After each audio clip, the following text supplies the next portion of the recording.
Good evening, and welcome to another episode of Chaotic Evil. Tonight I will be your host, Evil Cook, and I am joined by King Nosneros. Sorry, I'm brain farting. Rizzy Big Toby and Matt Maelstrom. We shall see you guys fairly soon. Let's get this. What's up, everybody?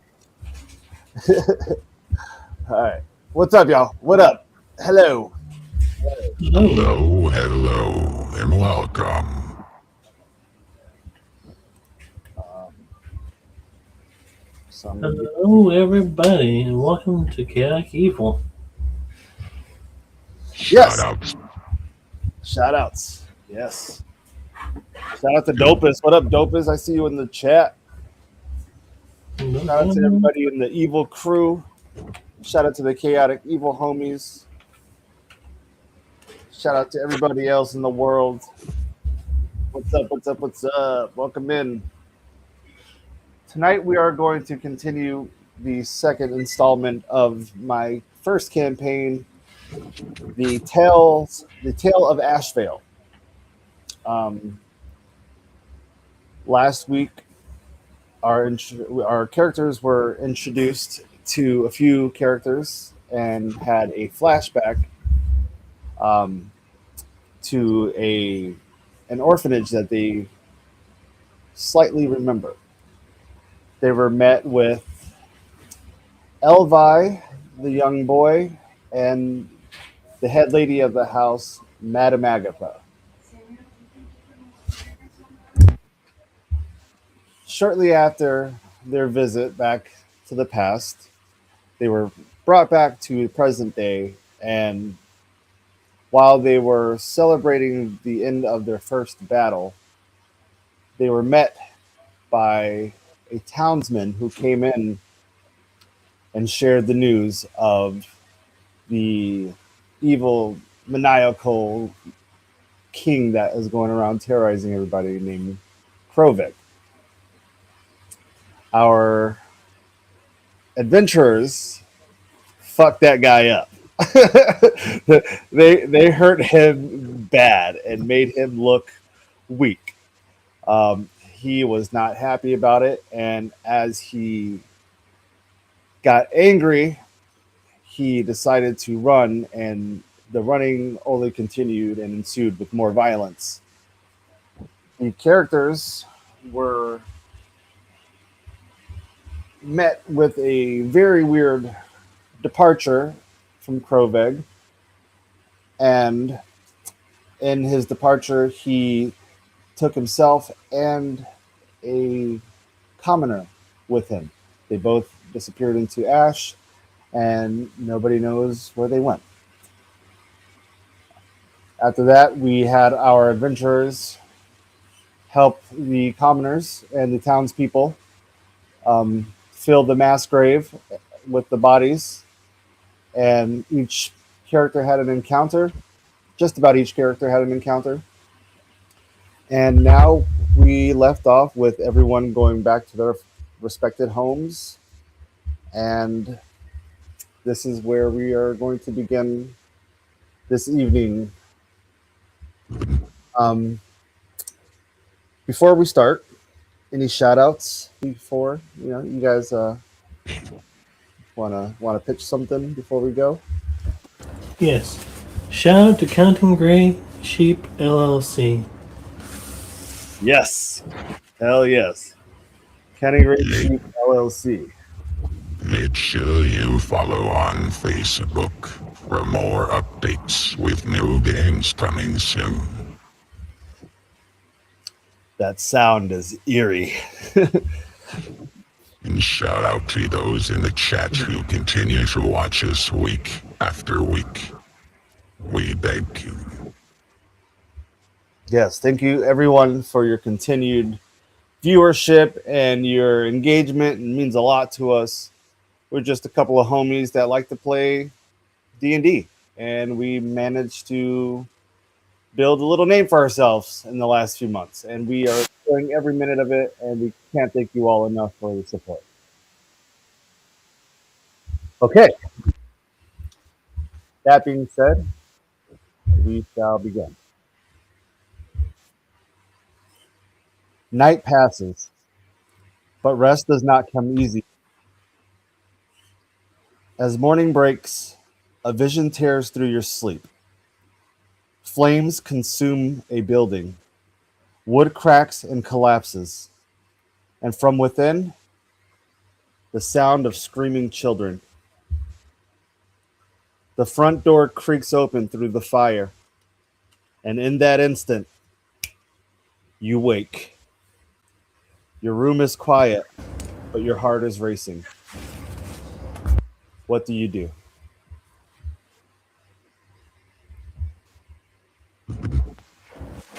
I am going to look around the room in a panic as if something had just horrible had happened.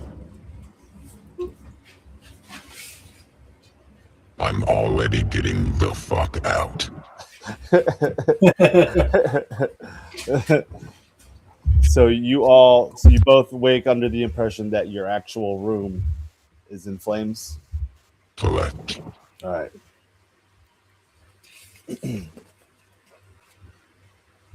You both wake up in a panic, and without even noticing, you are already out of your house. You end up going back to get ready for the day, but you can't seem to shake the feeling that something just feels off. As you all get ready, you head out into town to meet up with the others.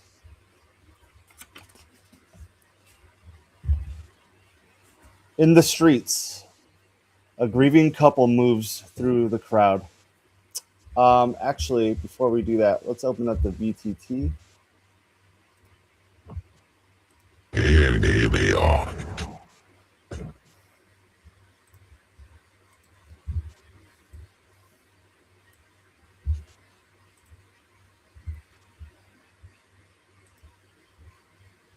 There we go.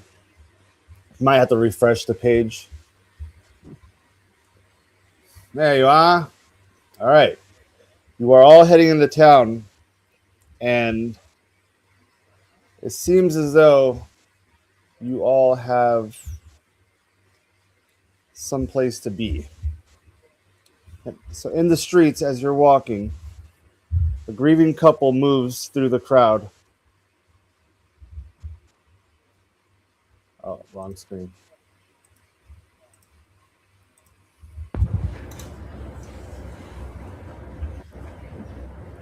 The mother clutches a piece of cloth, her voice trembling.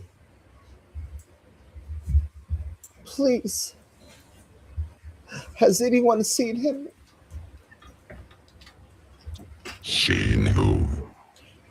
He was supposed to come home. The father follows close, grief sharpened into quiet anger.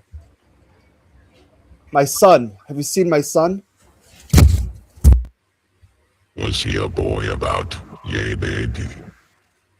And then put into or insert the description of the boy I buried.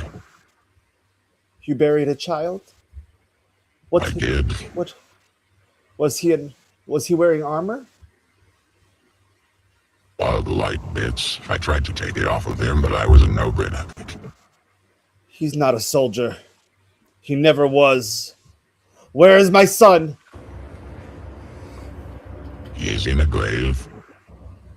He has been well taken care of and buried properly. The mother looks up at Torbach. So you have seen him, haven't you? Indeed, I have.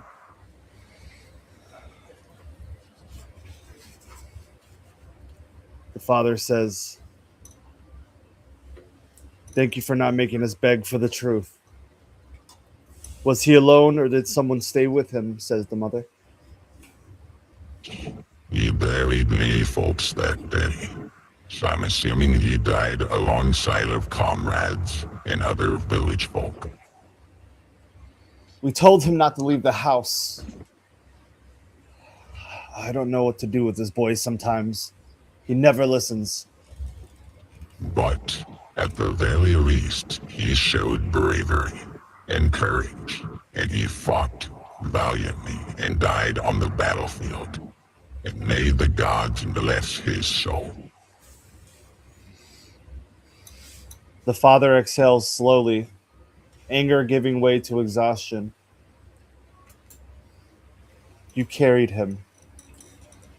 Thank you. The mother wipes her tears, whispering, he was afraid of the dark. I just hope he wasn't alone in it. He told me something was calling for him. Not the war. Something else. The father asks, can you take me to him? Please. Indeed I can. Follow me.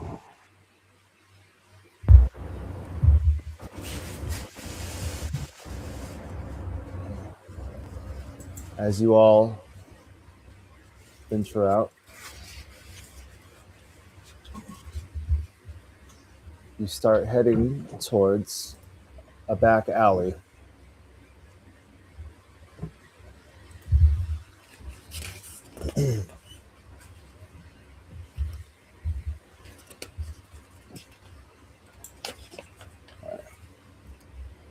I was honest about it. As you move through town, you cut through an alleyway that Slag is very familiar of. I take this all the time, he says. It's so much quicker to get through. And as you guys are walking, you're moving through town and you examine the pouch in your pocket for Slag. It feels warm, not hot, just not cold like it should be. Inside the ash, it shifts subtly, like a breath. As you are walking, a wretched man notices what you're looking at and asks, where did you get that? I don't see Slag. that being any of your concern, sir. Well, I'm just curious. I've never seen someone like him carry a jar of ashes before. Slag, it's up to you. This is my first time coming into something like this before, and I was curious, and I felt it was only right to hold on to it and not discard it in the burn pile. The man looks at Slag. Those aren't remains. Those are promises. He leans in closer. His voice is low. Phineas Finch. That's not a man. That's a beginning. He glances around nervously. If those ashes are still whole, someone will come looking for them. And without another word, he turns and disappears.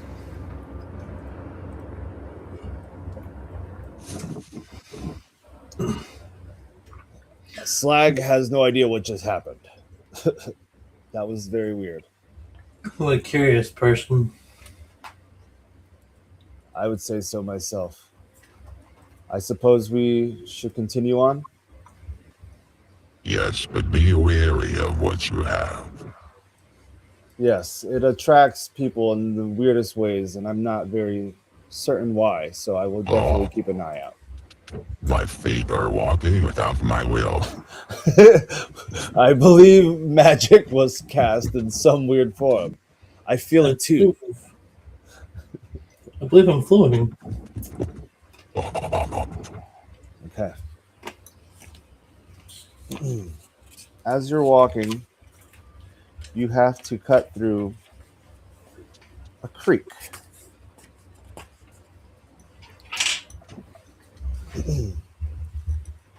Just off the main trail, you come across a home in the middle of nowhere, actually.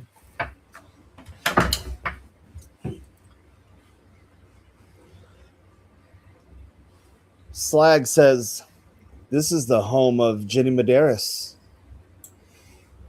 I know Oh. because we were told about these things in our younger ages. It's unbelievable that the house is still standing." Tolbach has no memory of this Jenny. I believe I swear, Horkin. familiar. Almost. Oh, hold on a second, guys. Let me check this breastplate I was looking at that we got from the burned bodies that we had disposed of. Let's see. It is to be addressed, returned to a Jenny Medeiros. Medeiros, yes. Medeiros. Ah, As you reach, oh, what happened? So indeed, I do remember that. The name does sound familiar. How would you know that this is the place, though? And Slag says, "I guess there's nothing else to do but just to try."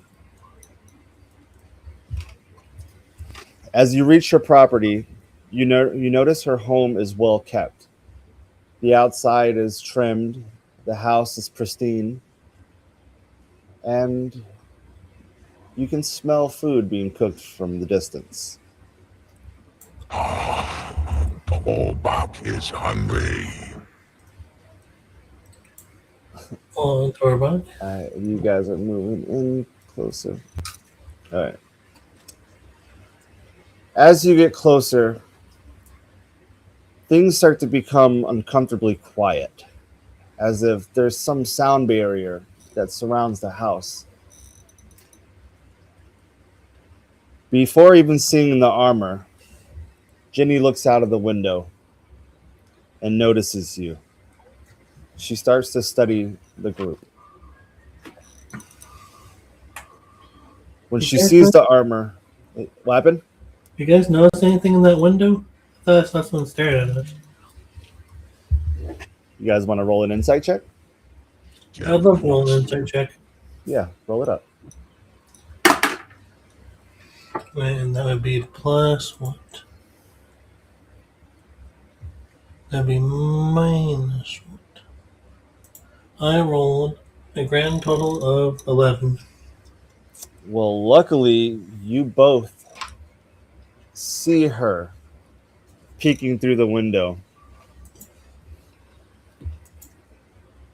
And as she notices that you are looking at her, she shuts the curtain very fast and then runs to the door.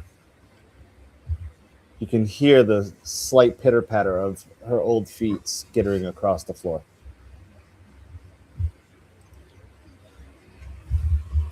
She freezes before she opens the door and just has a feeling that something just isn't right. She opens the door. She looks directly at Horkin and says, "You found him, didn't you?"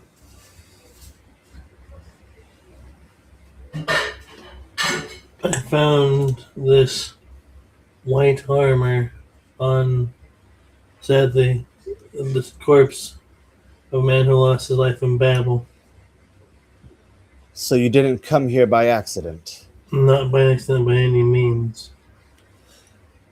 What is your name, traveler? I am Horkan of Barkolos.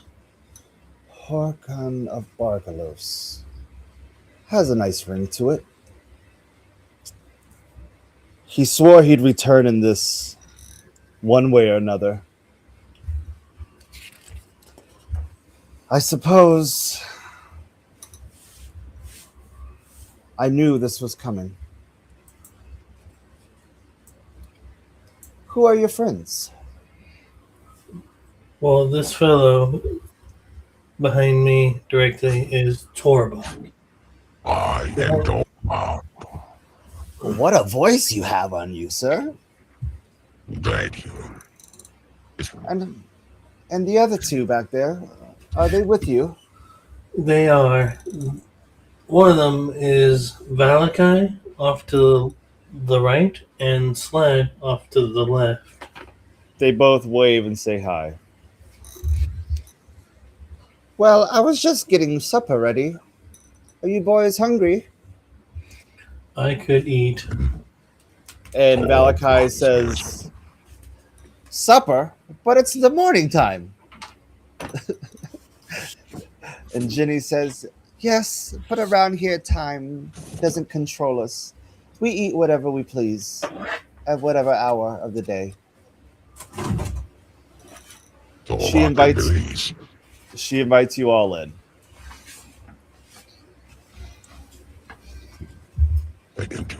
I apologize. I wasn't expecting company. The house is a bit of a mess. Have no worries. Tollbot's life is a mess. You notice that not one single thing seems out of place or disorganized in her house. I promised Targus that I would clean up before his return. I have just kind of been waiting around, being busy with the nature and all. Were you in battle? We were. But not with your. What's his name? Tarkus, he said? Targus, yes. Tarkus. We weren't in the same battle, but we finished up the battle that was near. So you were the troops that went in to rally the dead. You guys didn't run into that terrible king, did you? Terrible king. Terrible. You Torba? went into him. We tried to kill him, but he has bested us this time. He sure is a trickster. I sure wish that young man would stop causing all of ruckus around here. This is a quaint and peaceful town. We don't need any of that bullshit here. Luckily, unfortunately, this is native to your front door. And we have buried many bodies already. I see. That is unfortunate. War is so permanent, it seems. She looks up over to Horkon. Do you believe death is permanent? I don't know what I believe. Would you believe me? As she meets you in the eyes and your eyes lock, that this armor has been returned to me more than once. If it found you, it may be ready for another, and it may not be done with you. Oh? I like to roll for an insight. Of course. What do you want to roll for? I would like to see and look at this armor and see any more fine details of any hidden pieces I could not notice. Okay. Roll it up. And that would be a total of 17. 17.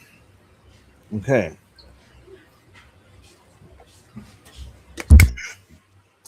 As you take one more glance at the armor while she's holding it, you notice in a certain light it seems to shine. But in any other direct sunlight, you don't get that same gleam Without hesitation, she looks at you and hands it back. May it protect you better than it did my husband. She huffs and says,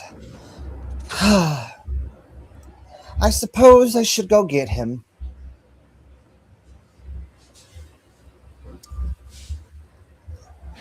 She looks at the table and serves you all food.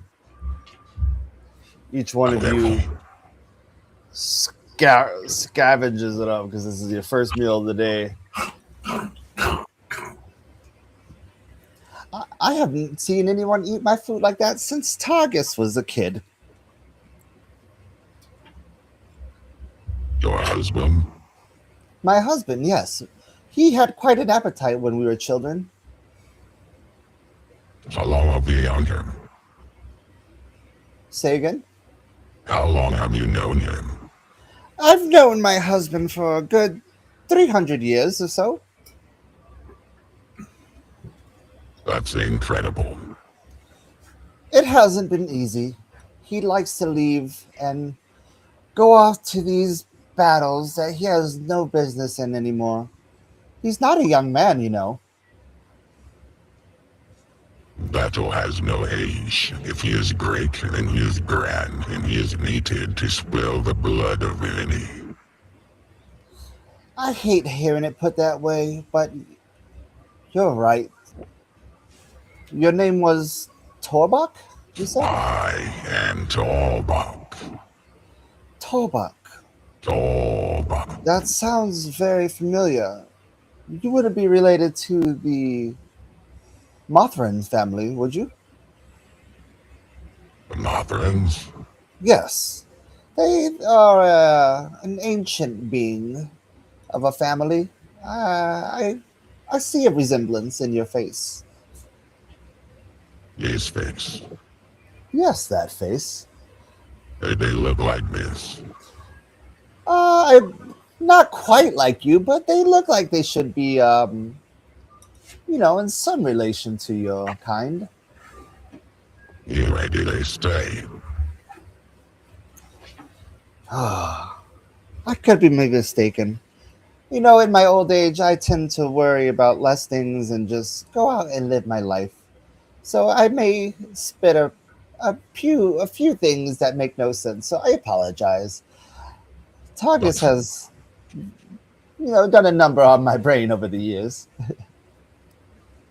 yeah, it's fine. It's fine. But if you ever do remember, by all means, Of I could use course, that information. yes. Um, I don't suppose I could get accompanied by the lot of you to go find his body. What do you think, Torba? An escort mission? After this meal, I I could go for a walk myself after this meal. Thank you. I appreciate it. I will meet you outside. I just need to tidy up and get my purse. As you make guys haste. as you guys are walking out, Horkin, you're the last one to leave the house, and as you're walking away, something stops you in mid step. It pulls at you, and you look at the armor, and you decide to put it on. You instantly feel lighter and stronger. You now gain +2 AC. +2 AC. As Alright. that's happening, Jenny walks out the door, takes one glance at you, and realizes that she has seen this look before. It's chosen you. You must treat it with respect.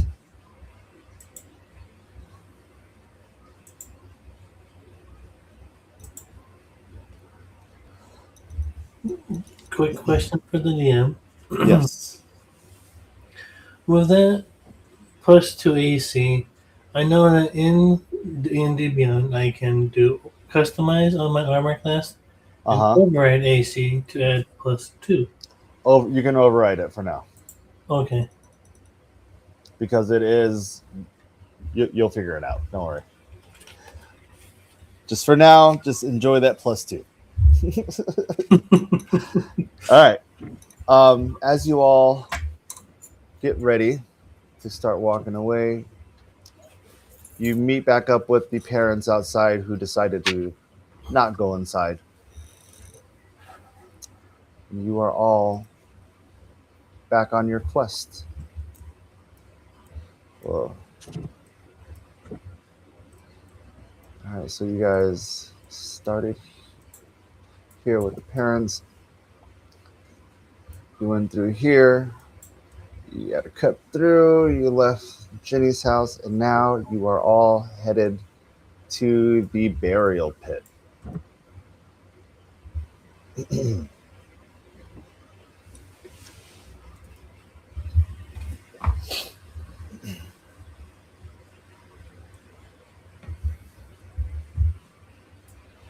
Word spreads quickly through town. By midday, you're all reunited back on the battlefield. You notice a dramatic change. Where there was once chaos, there is now order. Bodies are lined with care. Families move through the rows, some crying, some silent, some not reacting at all. Can I have everyone roll an insight for me, please? DC 12.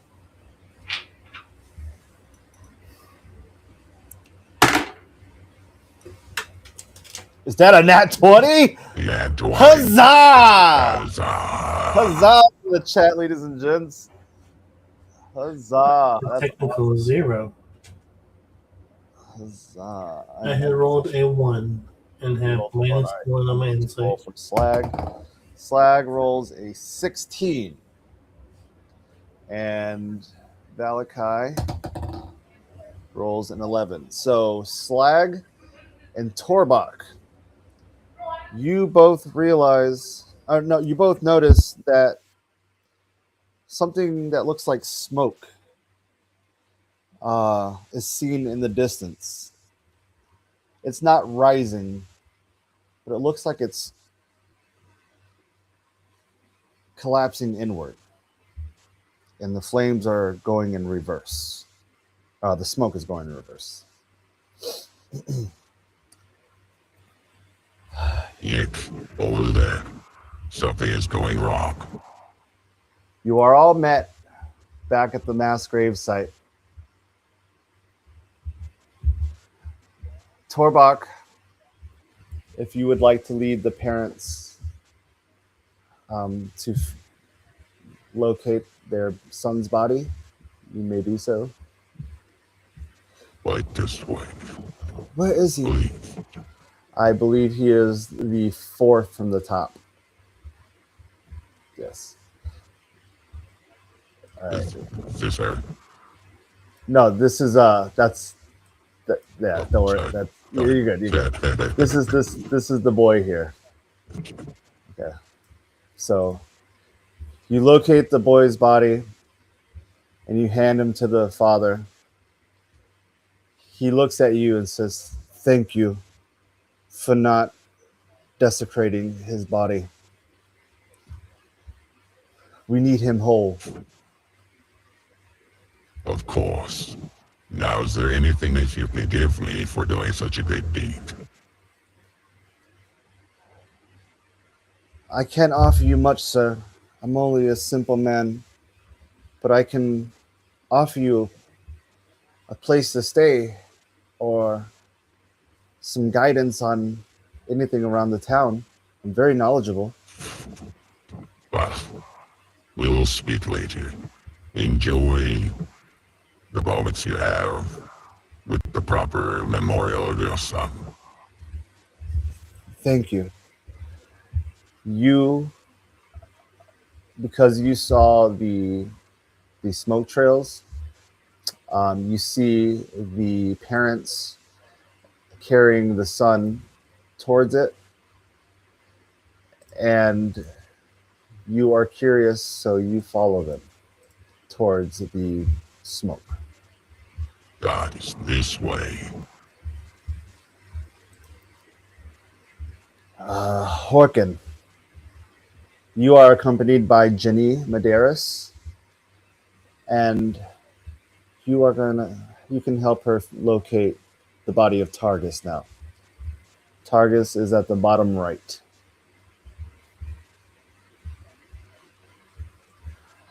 I I hate this part. It never gets easy. And you pull his body out, and she examines it and realizes that is her husband. But is he whole? Is he whole? Please tell me he's whole. Is there anything missing on him? You can roll an insight for that, please. Horkin.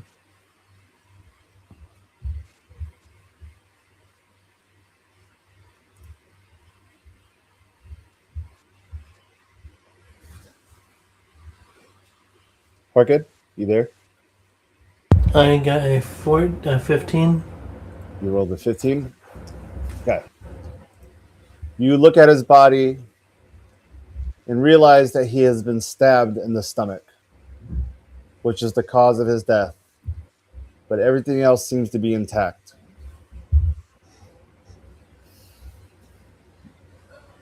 You can, if you'd like to let Jenny know. Miss, I don't know how to say this. He's all here, but he was stabbed in the abdomen. Seems like this time it got the best of him. I don't know what I would do without this man. Would you believe that this isn't the first time? You wouldn't understand. I suppose it's off to the mortician. You did not see the smoke, correct? Correct. All right. So she starts walking, but she turns around and asks, "Would you mind accompanying me through this process?" I believe I can do that. Yes.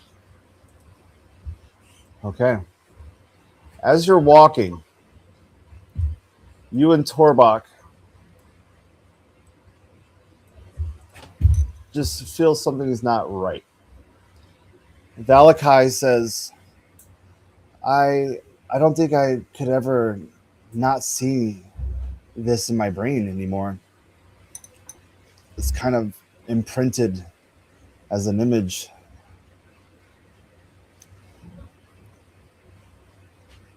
How do people get used to this type of thing?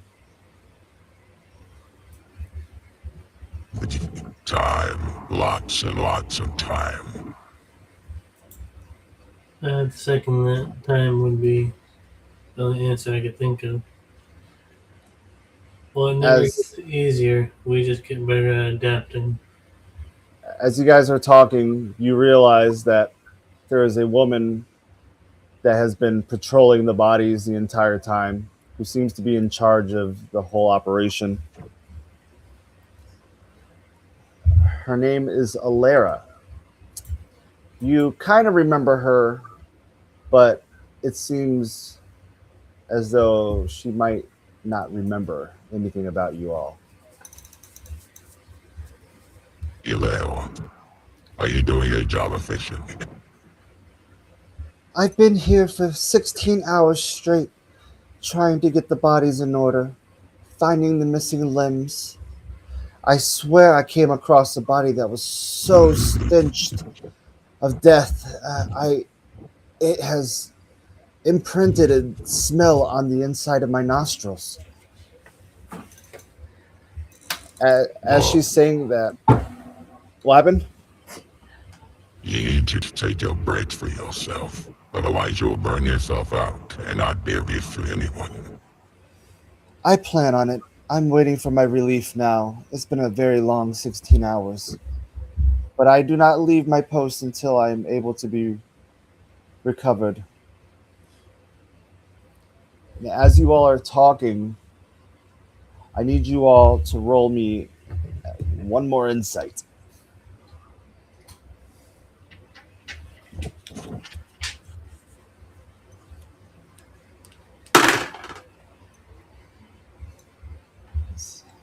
It's a DC 14, by the way. 16. 16. Hell yeah, with the fuzzy dice. 0. What? How'd you roll a 0? I have a -1 in insight. Oh, that sucks. Okay, you hear nothing. Targus, not Targus, whoops. Torbach and Valakai are going to roll. Well, you rolled. Valakai rolled a 3, and Slag rolled a 7. So nobody hears anything except Torbach. As you're watching Alera pace the ground and make sure the bodies are in order, you hear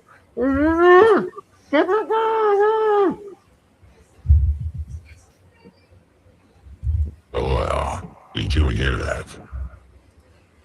Hear what? I'm not sure. I've heard a lot of things.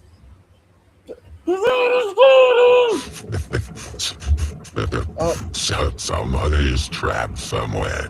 Let me roll an insight for her. She rolls a 15. Okay, so she starts to faintly hear the muffled sounds of what she believes is a voice. You look to the parents and you say, "Excuse me," and you start walking around with Alera around the bodies.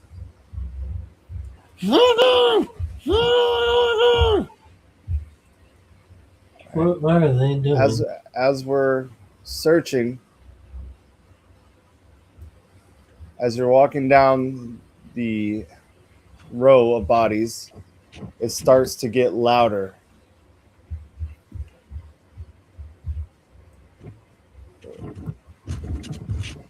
You stop and you bend down to see what the noise is. And you notice that there is a man stuck underneath one of the dead bodies. Get these fucking bodies off of me. I'm not dead, you imbeciles. Alera shrieks, "Oh my god! I thought you were dead!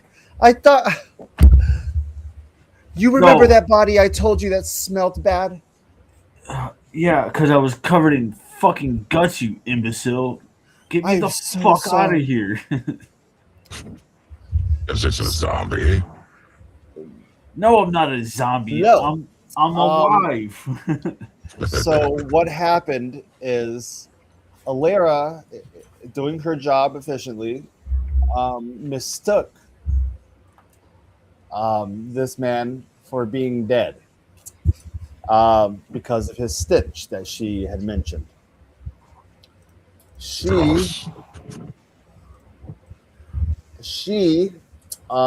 is embarrassed by the entire thing because the body that she mentioned that had this certain smell was this man. And Alera, I think it is time that you go home, like I said. I've never done this before. This is my first time ever making a mistake. Please do not tell my father. Okay, that's cool and all, but I'm still underneath these fucking bodies. All right, Alera is going to try to move the body. Oh shit! You want me to do a strength check to try to help her? No, I can. I could use the help of Torbach since he's right next to me. If you'd like to roll, Absolutely. thank you. So she's going to roll with advantage. She roll a 1 and a 7. She tries to move it and can't seem to budge. Would you mind helping me? Yeah, let me give it explain. I need an 11. All right. That passes. That passes barely, but it passes. All right. So you struggle because the man that seems to be trapped on top of or stuck on top of this man is a giant ogre. So you move him, but you are struggling, and in the struggle, he breaks free, and you let the body drop. Oh, I'm just gonna lay on the ground. I'm just gonna lay on the ground for a minute. Oh fuck! Alara says, "I'm so sorry. Is there anything I can do to make this better? I never made this mistake ever." I'm just gonna lay there. I'm not gonna say anything for a second, and I'm just gonna open my eyes and I'm gonna look at her and be like, "Do you have any ale on you?" Unfortunately, not on me, but I am headed there after my shift. I will get the first round on me. That doesn't help.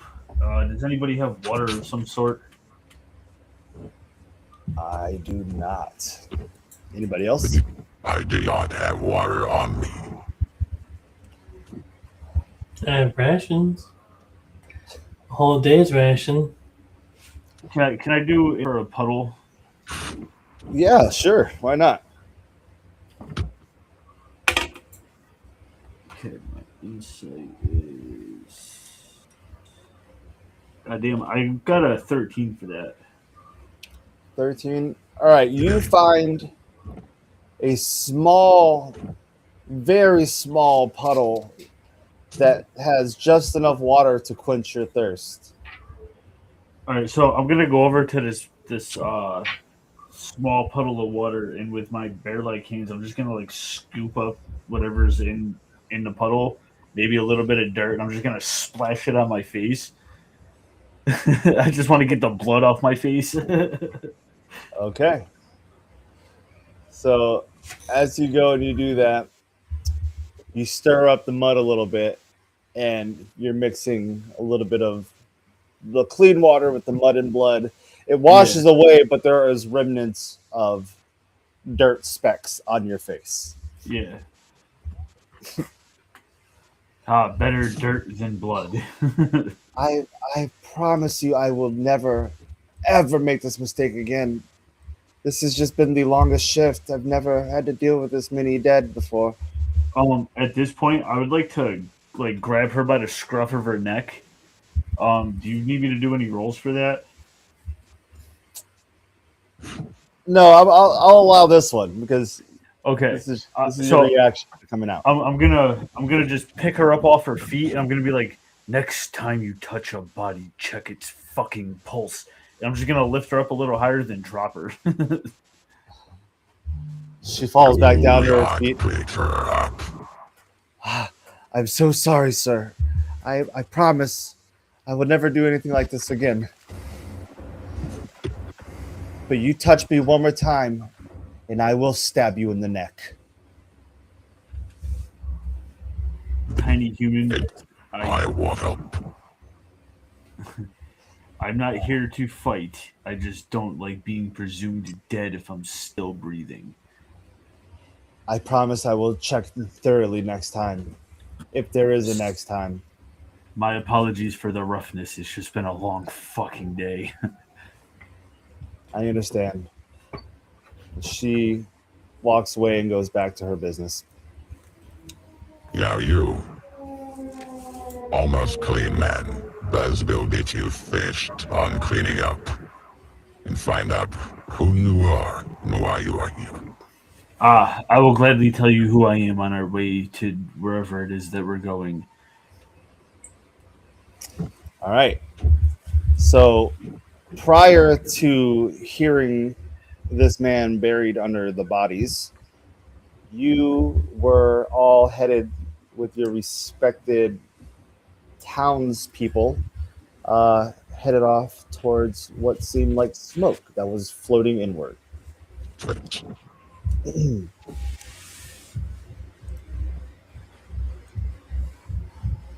One second, it's not loading. Yeah. Okay, there we go. Okay. As So, you get close, what's up? I was just gonna say, so on the way to us going here, I'm just gonna, or do you want me to wait till we're here to introduce myself? No, we can. You guys had a little bit of a walk. Hold on, I'll Okay. show you. So as you guys are walking, you guys can RP a little bit if you want. Okay.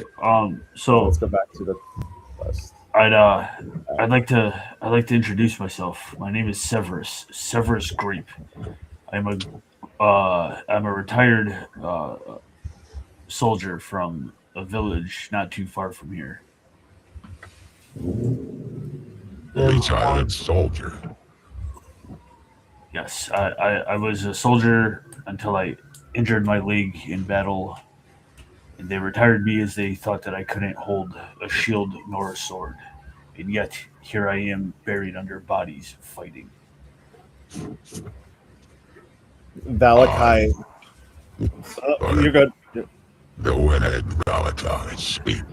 Valakai hears your story and hears you talking about the battle and had no idea it could get as dark.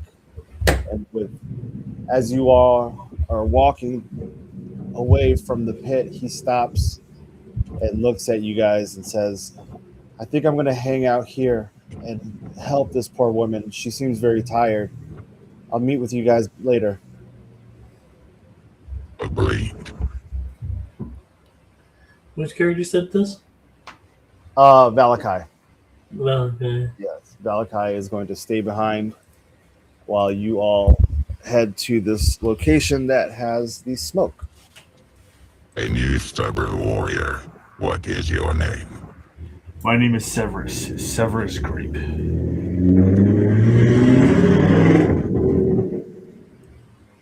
I don't know why you growled at me so loud, but I am Drolbach. Pleasure to meet you. And I am Horkon of Barcalos. Also a pleasure. You all notice that he has a burn scar on his left hand. You don't know it just yet, but something feels reminiscent about this man. Like you've seen him before. I feel like I've seen you before. There's a possibility. I've done work in many villages. I feel like I've met you before too. Can't Yes. quite place where. I travel quite often and take jobs as uh, a watch guard in towns so I can earn some keep and keep traveling. Right now we are a team of warriors.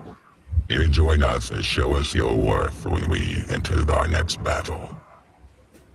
Of course, if I have uh, those that can watch my back and I watch theirs, then I will gladly travel with you. So let us proceed. So you are all going to travel together.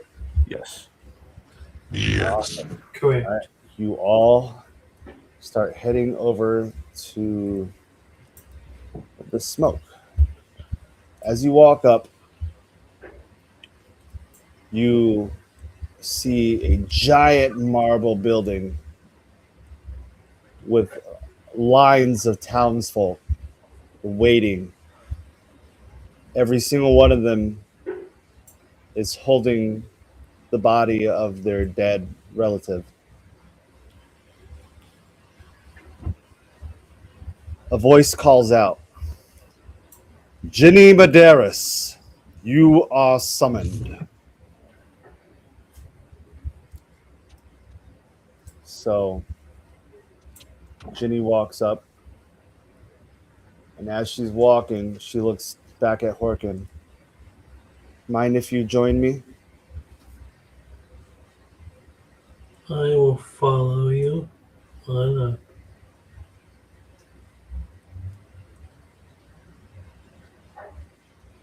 Because you're still carrying her husband, and she's too frail. Thank you, Horkin. I appreciate your help. It's the least I can do. Ginny steps forward. Targus's body is carried with care by Horkin. The mortician lays the body onto a polished marble slab. No ceremony, no hesitation. The slab slides forward, and the body disappears into an enclosed chamber. Seconds pass. That's it. The chamber opens. The chamber opens. Where Targus once lay, there is now only a jar of ashes. They're handed to Ginny. The ashes are still warm through the glass. She does not move. She does not mourn. She moves. The second she receives the jar, she makes a beeline out of here, walking right past Horkin and through the entire crowd, and goes off in a hurry. She's awfully fast. I'd like to roll an insight on the surrounding location. Yeah. I got a 15. 15. You notice that Ginny is headed towards the woods. And nobody else seems to do the same as they receive the ashes. You're noticing people getting the ashes and returning back to their respected homes. Ginny was quick to move.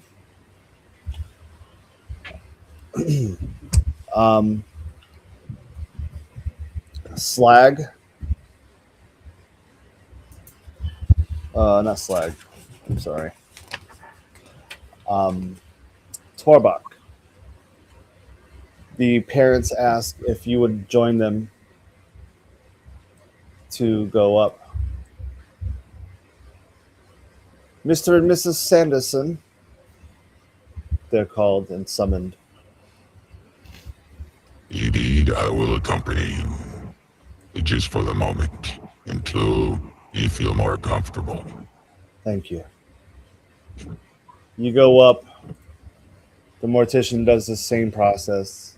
He lays the young boy on the slab, inserts him in, and within seconds, he's back in the form of a jar in ashes.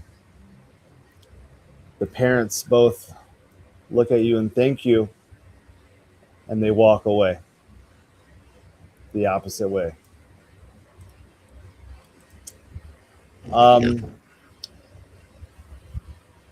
Severus and Slag are kind of curious because they missed a lot of what happened because you two were up close and saw what happened.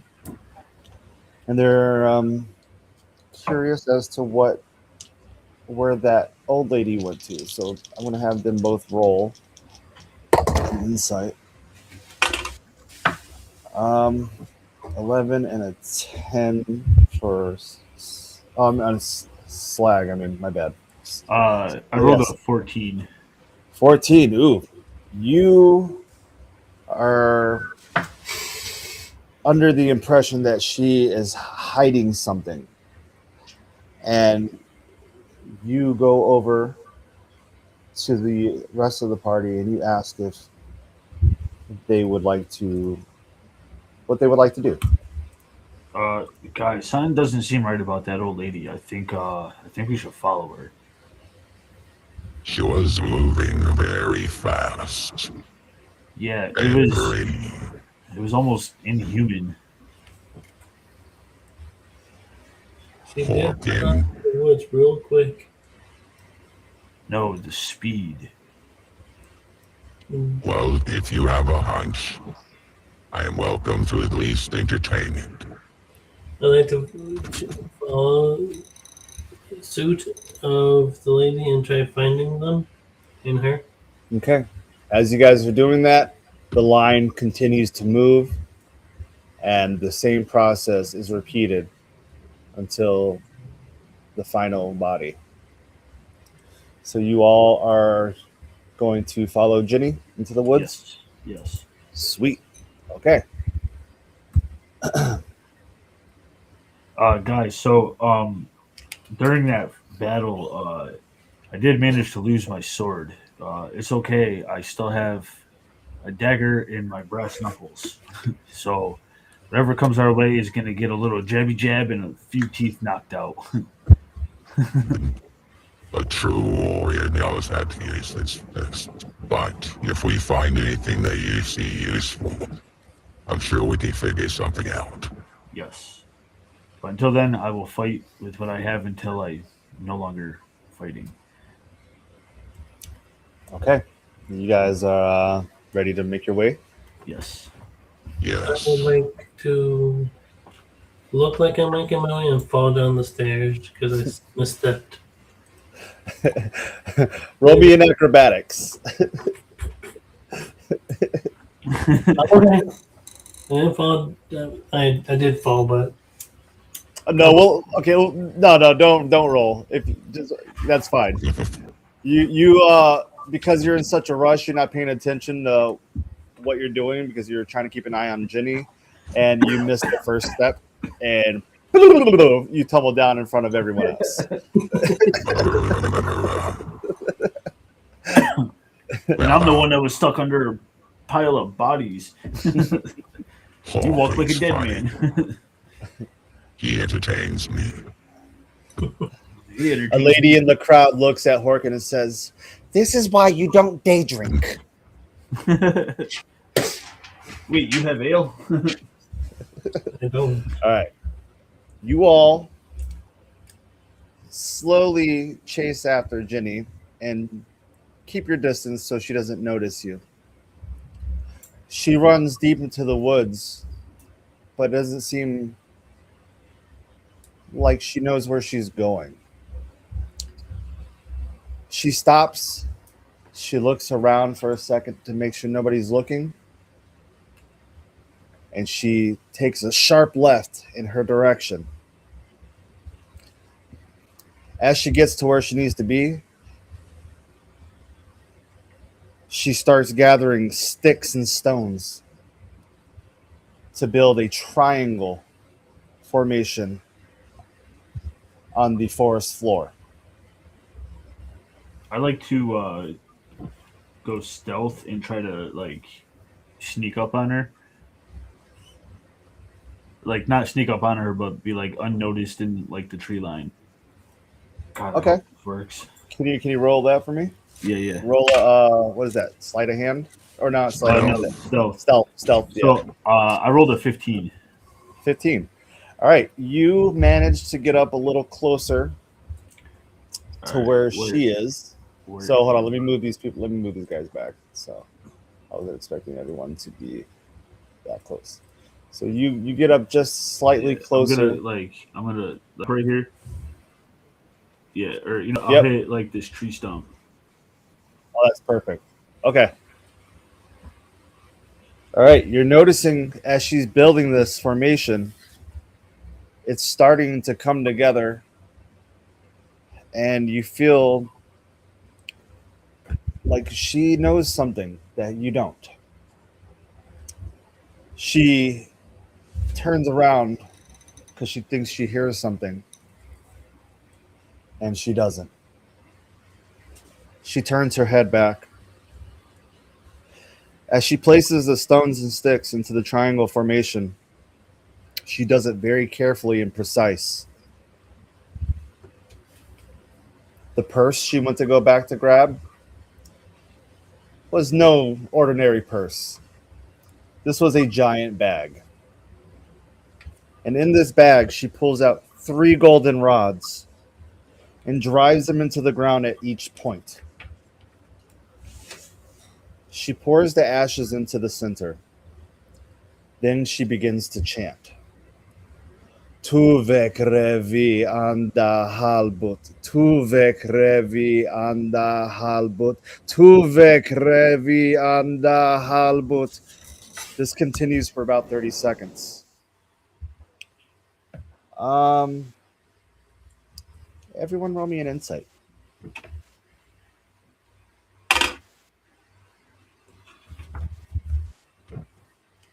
We're looking for a 14 or higher. I got 16.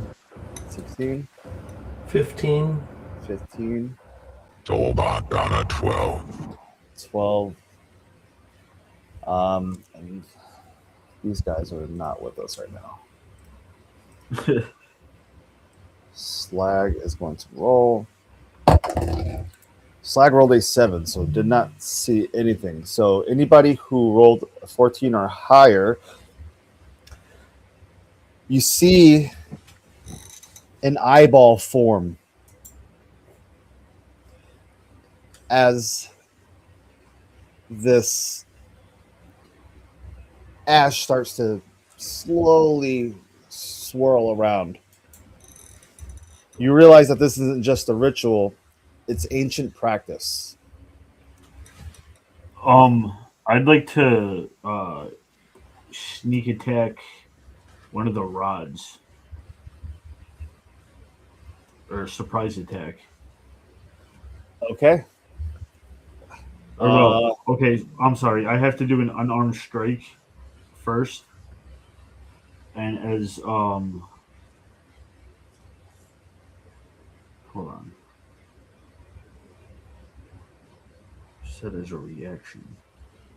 Surprise attack. Okay, if you hit a creature with an attack roll, the creature takes an extra 2d6. So it's not a creature, but I'd like to dash out and straight punch one of the rods. I'm assuming the one closest to you. Yes. All right, roll it up. I rolled. That'd be an unarmed strike. Would be with my brass knuckles. Brass knuckles. Yeah, I got brass knuckles. Hold on. I'll hit DC +4. So I rolled a 14 with the brass knucks. Does that hit the pole? So you jump out from outside the tree, and Jenny sees you at the corner of her eye, and she's wondering what you're doing. You sprint straight towards this rod, and as you connect with it, you land your punch. But as you do, there is a pulse that sends you flying back towards your party. Poof! And you're knocked prone. Okay. Do I take any damage?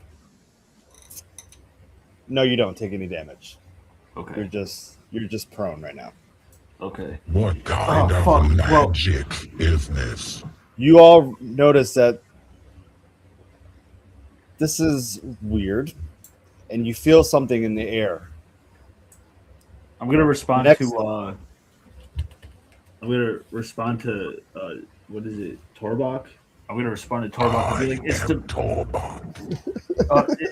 You want to know what kind of magic it is? It's the fucking painful kind." As you are getting up, you all notice the ashes begin to glow. Jenny realizes that you are there now. There's no need to hide anymore. Yeah, I'm no longer stealth, by the way. The glow is soft, but it slowly gets brighter. Next thing you know, the ashes lift up off the ground. Whoop whoop B, thank you for stopping by. Woo woo. They float Whoop. effortlessly and they start to shift. For a moment, the shape falters, like it might not finish. Then a hand emerges through the ash. As it's forming and spinning, a body begins to take shape. I need everyone to roll me a d12, please.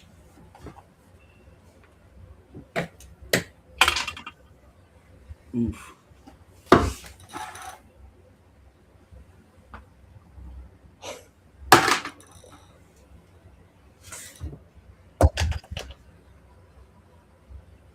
Okay, what did everybody roll? I rolled a 4. 11. You rolled in 11, Correct. and Torbach. I got a 4. All right, and Severus. I also got a 4. 4. All right. How funny, because Slag also rolled a 4. So anyone who rolled 6 or lower, you are all passed out right now from just the pure sight of what just happened. The only person that's still up is Horkin, which is rightfully so, I guess. That's the ashes settle.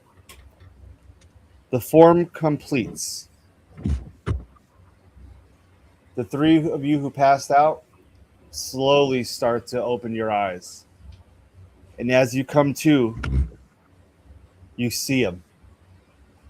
Targus is standing on the inside of that circle where the ashes once were. Silence pierces the air. No one breathes. And the moment seems questionable. But you guys have all witnessed what you think is a miracle. What do you guys want to do? I would like to approach Targus and ask him, sir, Oh, shit. Hold on. is it you, sir? I fucked up a little bit. That was supposed to happen. You guys see all. It's all pretty. Oh, that's dope. This is what's happening while she's doing the ritual. Blah, blah, blah. So just pretend that I did this first, okay? It's coming together now. All right. Yes. So now, boom. Targus is there. You guys go back. My bad.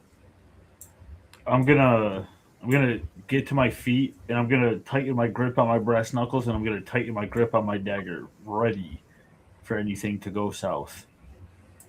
I'd like to approach Jenny Okay. and ask her, what did you do? You've never seen this magic, have you? No. And you No, all and are I from don't trust it. Ashvale, aren't you? No, and I don't trust your magic. I'm Why not? passing through. This is nothing to be afraid of, my son. I'm not All your the- son. All the elders in this town know of this power. You all must be first years.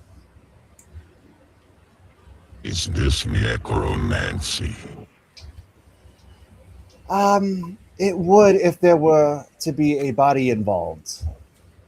This is more of fey magic, if you'd like to believe so.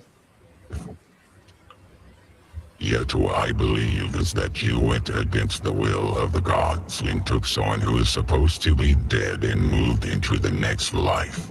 and you took them away from that and brought them back here.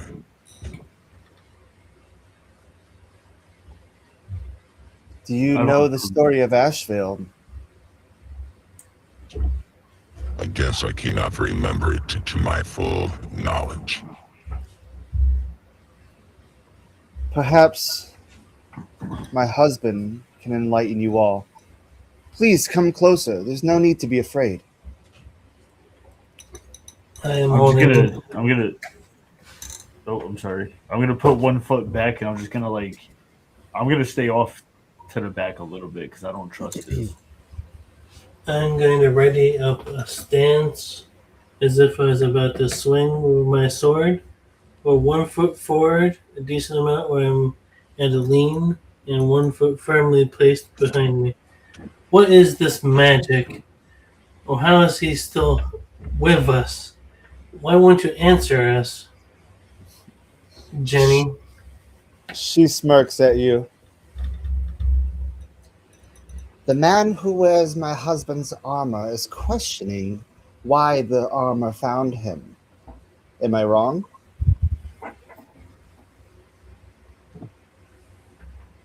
Firmly tightening grip, twisting at the handle, turning. I question many things, but I don't know what to think right now. As you're talking to Ginny, Targus begins to speak. It's slow and measured, like someone who has already died.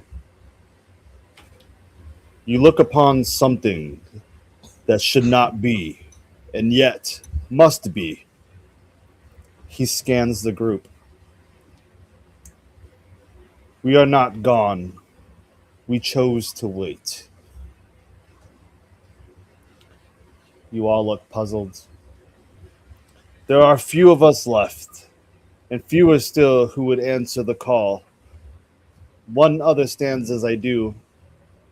The rest remain as ash, unless something of grave importance calls them back. He looks at Torbach. Why do you look frightened, my child? I am not frightened. I just have different beliefs than the rest of you. I agree. What is dead should be dead. Ah, that is true. That is true. But luckily, our town was blessed by the Great One. Long, long ago. What you saw was not resurrection. It's something broken that our ancestors left behind for all of us. If you would like to stand against it, then go ahead. But if you'd like to have help for this monster you all just came across, you will listen to what I have to say. Speak, naked man.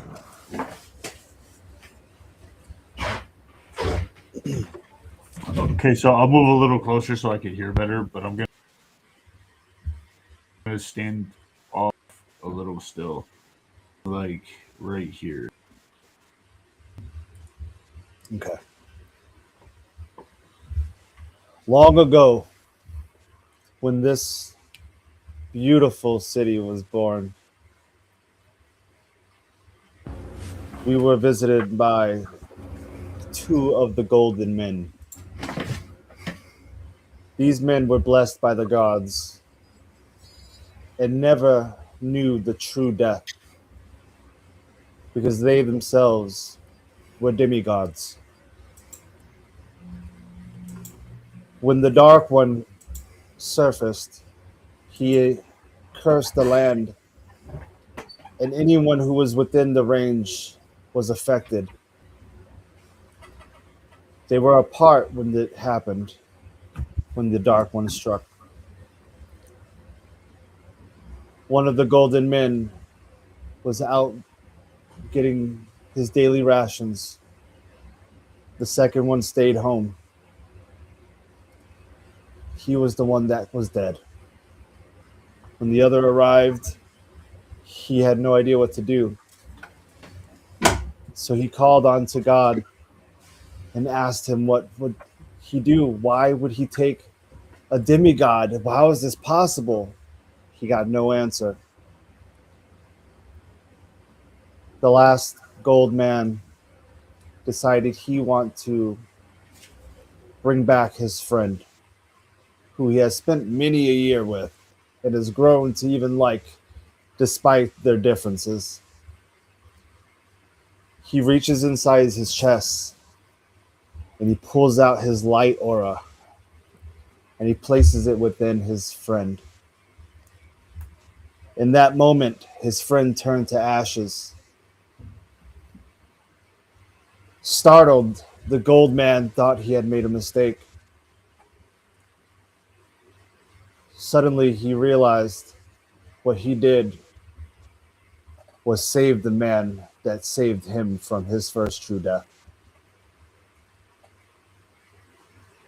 And now, because of that power, it has blessed the land and all the elders who were around in that time.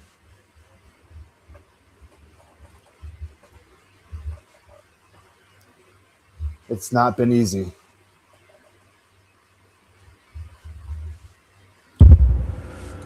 Orkan looks at Targus with still sword in hand, slowly lowering his edge away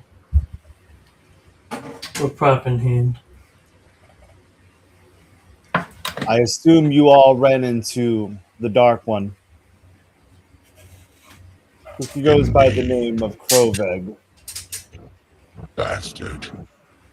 That bastard. He is the being that took my life. But this isn't the first time I've been met with a sword. If you all want to get past this and rid this man of all of his evil and save our town,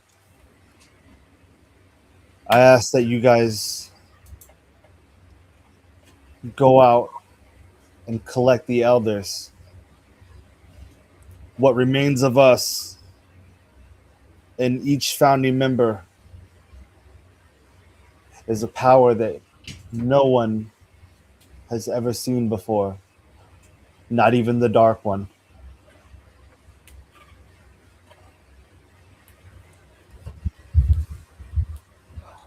I need you all. What happened? I didn't know you weren't finished. That's my bad. No, you're good. Do you all accept this responsibility of finding the ashes of each member to get rid of this evil force?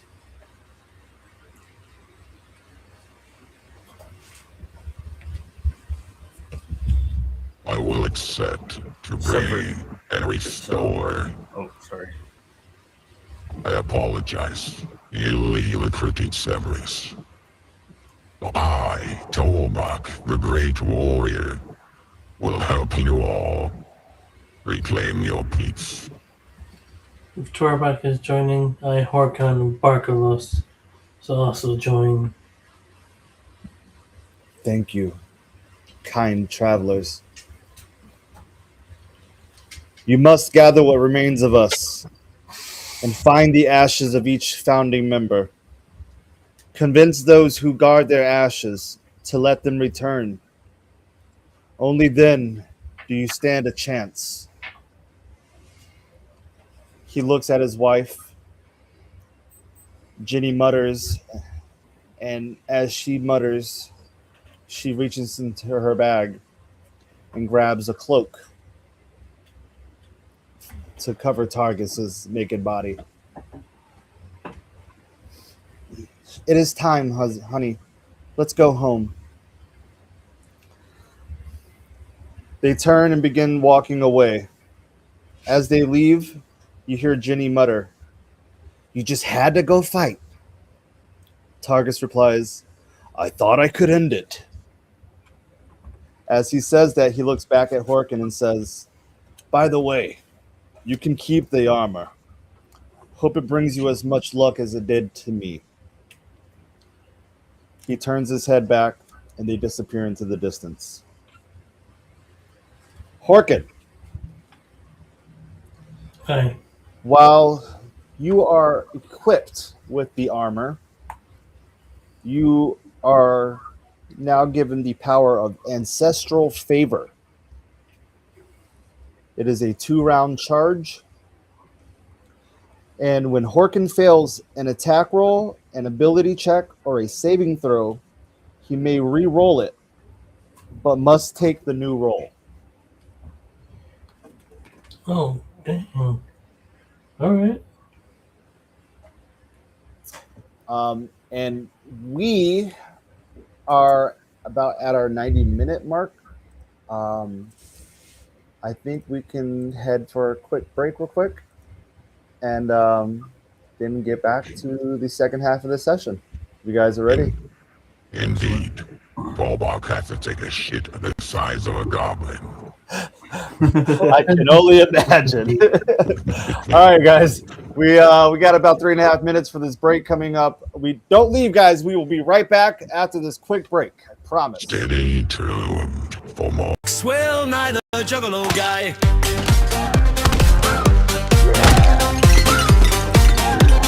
Swell neither juggalo guy. Swell, swell, swell, swell, swell, swell, swell, swell, swell neither juggalo guy. Wrath rules.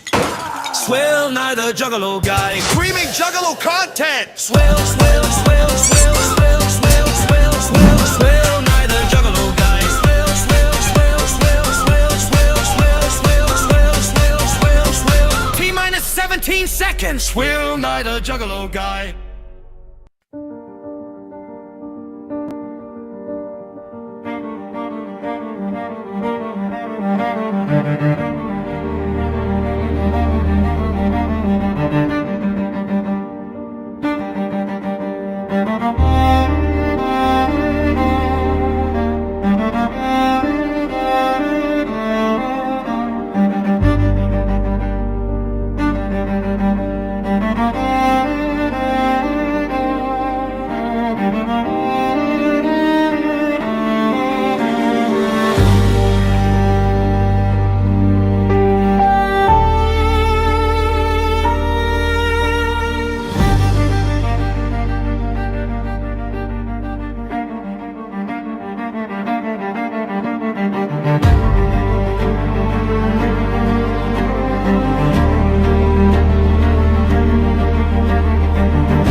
Hello and welcome back. Hello. We'll wait for everybody to return. Well, hello, everybody. Put my face back on. It fell off.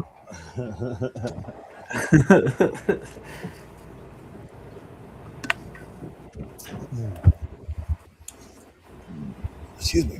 Welcome back. Shout out to everybody that was mentioned in the commercial, by the way. Shout out to Swills Edition. Shout out to King Nosneros, Rizzy Baked Homie, Hey, the Axe Evil Grippa, Cook. Matt Maelstrom, and the rest of the Evil Crew.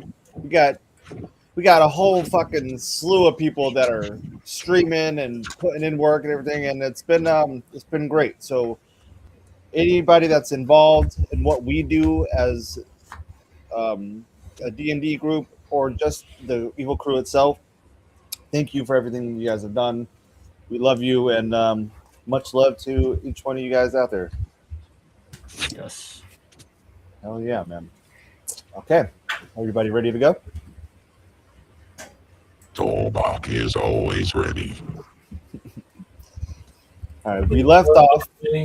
Harkon's ready. And Horkon's ready. Bet. We left off with our adventurers departing from a newly found body of Targus, who seems to be resurrected again. He mentions you all have a quest to get through in order to collect what you need to try and destroy the Dark One. You guys are all on your way out. Get everybody that's not there. Okay. This is where you all begin. You have 5 locations to visit: Grandel Crane, Delvor, Hubal Rantic, and the Temple of Elders. Each one holds an elder in each spot. Which one would you guys like to go to first? I think we should go to the closest destination. That would be the arm, would it not? Technically, it would be a little further because it is up a mountain. Oh, It's a very shitty depiction of it, but it is basically, it would be the furthest one. The lady wishy try our luck in Grandel. I agree with Torbach. All right. You are all venturing out to the house of Hubal Rantic. I lied. Grandel Crane. Okay, there we go. Grandel Crane. Grandel Crane the Loyal. I am not a dragon. I am a dinosaur of the ancient bloodline. Okay. You all reach the house of Grandel Crane, the Loyal of the Elders. His house seems normal for someone who's been around for thousands of years. It looks lived in and quiet. You knock on the door. Who wants to knock?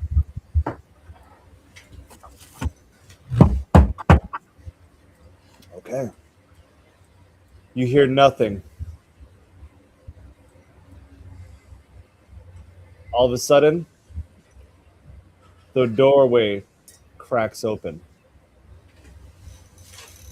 Before we start walking around, I would like to remove my shoes. Okay. Yeah. What are you doing, Sir Service? Ah, as we are not sure of our surroundings, I am also showing respect to whoever's home this may be, as I do not wear shoes in my home, so I do not wear shoes in others' homes. I'm not wearing shoes. I'm just going to hit the floor of my knee anyway. Slag don't have shoes. Slag has hooves. I more have like like the wrap. It's like a sandal, and it wraps up your leg. Yes, Yeah, I understand. that's what it is. Okay.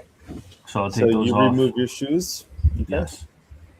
I mean, it doesn't really change my footing because I'm just as good barefoot as I am. Yeah, with yeah. shoes. No, no, that's Yeah. I love it. I love it. Anybody else doing anything before you enter the house? I don't have shoes. I have what is basically leather wrappings around my ankles onto the bottoms of my feet. Okay. We can just remove your feet if necessary. I like the way this guy thinks. You know what? Torbach, you might be onto something. I like Cut his to own fucking Lego leg pop off. off my feet. You don't have time for the pleasantries of this humor. You're right, Torbach. Let's continue. Okay. As you enter the house, you notice a very old dog sits on the bed, just in the corner of the home. It lifts up its head slowly and regards you and lays its head back down. It does not bark, he just watches as if he just remembers everything. I'd like to. Can you move my character to like the center of the room, and I'm just gonna sit on the floor patiently. Yep, there is a table in the middle if you'd like to sit at the table. Yeah, we could do that. All right. Anybody else? I'd like to do an insight on the. I'd like to do an insight on the table before I sit down. Oh, yep. Okay, roll it up. Not very good. I rolled a 3. 3. Anybody else want to help him out? Roll I'd it like to help him. up. Oh, I will help him. So we'll help. It'd probably help if I rolled the right fucking dice too. All right, so let's try that again. I rolled a 10. If am I getting the assist? you're good. You reach the table and it's just a table. There's nothing sinister about it. Okay, I'm gonna take a seat and I'm gonna remove my dagger from my waist as I put it away, and I'm just gonna like tuck my brass knuckles into my breastplate. Okay. As you're doing this, the dog looks up again at you as you're sitting down at the table. It gets up, stretches, and it slowly just climbs off the bed. He makes his way towards you, and he sits down right next to you. I offer my hand as a dirt of hello. Hey, The old dog's name is Greg. And Greg approaches Severus Grape. He sniffs, he watches him for a second, and he waits. As Severus reaches out to give him his hand, without missing a beat, Greg gives him his paw. The dog notices that you took your shoes off and licks your hand. Attaboy. Do I know Greg at all? Have I been here before? You can roll it up. Okay. Roll a history check. History. I rolled a natural 9. And I You've have never a plus seen this 0 for the dog. history. Okay, yeah, you've never seen this dog or this place before. But the dog seems to be very familiar with you. All right, Slag is going to walk in, and the minute he walks in, Greg sits right up and looks right at him. I need Slag to roll an insight check on the dog. Slag rolled a 13. The dog looks at Slag confused because he's never seen a cow man before. What is this being? Why are his feet not feet? Why does he have the feet of a woodland animal? It thinks. The dog is confused, but he approaches very hesitantly. With his head down, he lets out a low growl.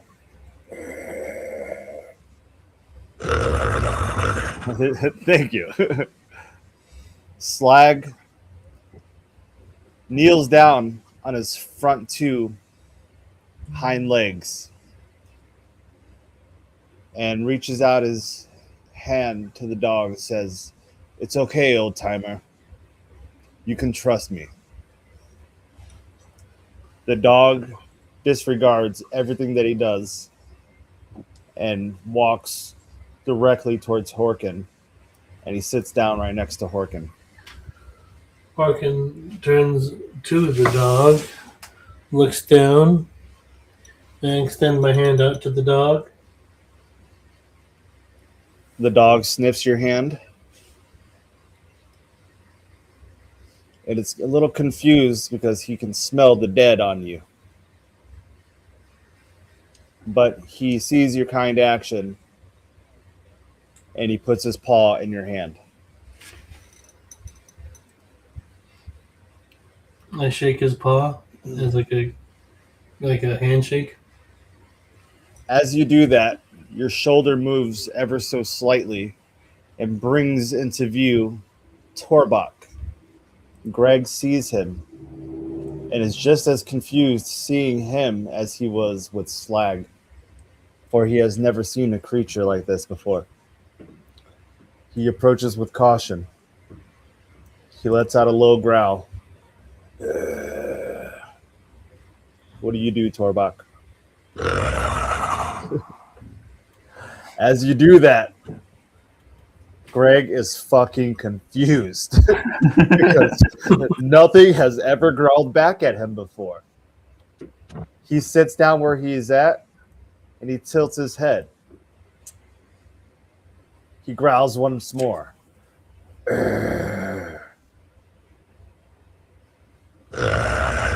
Where is your master, you mini version of a wolf? Seeing that you can speak, he is shocked and comes closer, realizing that you can speak the common tongue, just as his master did. Hold yourself. Do not get closer, you strange beast. He looks at you and he growls once more. But this one seems to be more of a questionable growl, as if he's trying to figure you out. No. No. Bad mini wolf. He walks away and then turns around and sits right here and stares at you.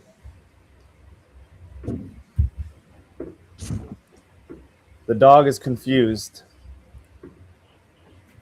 And he walks back over to Horkin. And as he's walking, you all see. Actually, can you roll me an insight, please? Jesus. DC 14. I got a 16. I got a 4. 17, 4. So anybody who got over a 14 notices a key hanging off of the collar of Greg.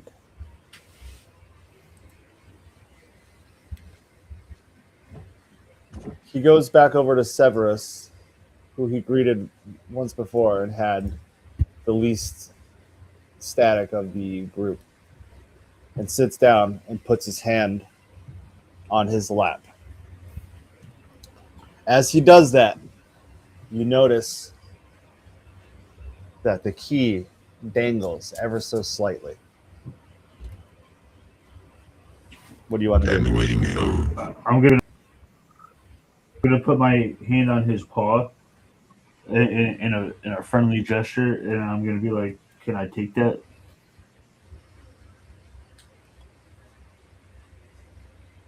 As you ask that, the dog stands up, takes his paw off your leg, and poof, disappears, leaving a key on the floor. I'm gonna pick up the key, and I'd like to do an insight on the room itself, and see if there's anything that has a keyhole in it. Sure. I will help. All I love it. I'll You can I'll roll roll with with advantage. advantage. Yes, sir. Hold on, where's my other? There it is. I rolled a 11. 11? Oh, well, you are in luck because you needed a 10. Okay. You notice that there is a chest at the foot of the bed. It seems as though Greg was on the bed for a reason, guarding this box, this chest. If you'd like to go over there, you can check it out if you'd like. Yeah. I will as soon as it loads. I'm moving you up. Walk over there. All right. So as you walk, Oh. you're good. My bad. I forgot we were doing this. I am As- helping. Okay. No, it's all good. As you do this, you notice that there is a lock hanging off the edge of the box. Well, I'm gonna stick that old Kia-roni right in that hole-a-roni. I'm gonna look at Torbuck and nod.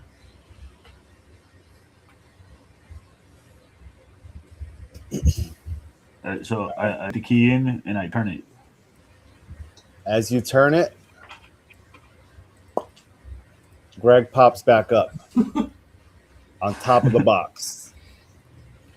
He gives you one more look and realizes that you are with the two questionable creatures, along with the man that smells like death. But because you took your shoes off, Greg noticed that and took a liking to you. And because of that, he is going to hop up off the box and go over to his food bowl. And you may now open the box. All right, I'm gonna open the box, and what do I find inside? Can you roll me a strength check, please? A strength check? Yes, sir. Absolutely. Can I help him in that? Yes. You can. Oh, thank God. You can roll with advantage. All right. So with my strength is a plus. Is that a saving throw, or is this a strength check? Just the regular strength check. All right. So I believe that's a +2 on my strength. So I rolled a total of 19. Nice. With a little help, you Tin, you end up prying open this very heavy box. It's so heavy that you needed Horkin's help to help you lift it up. Thank you, my friend. No problem. I will hold it up for him when he looks inside the box. Can you roll me a strength check, please?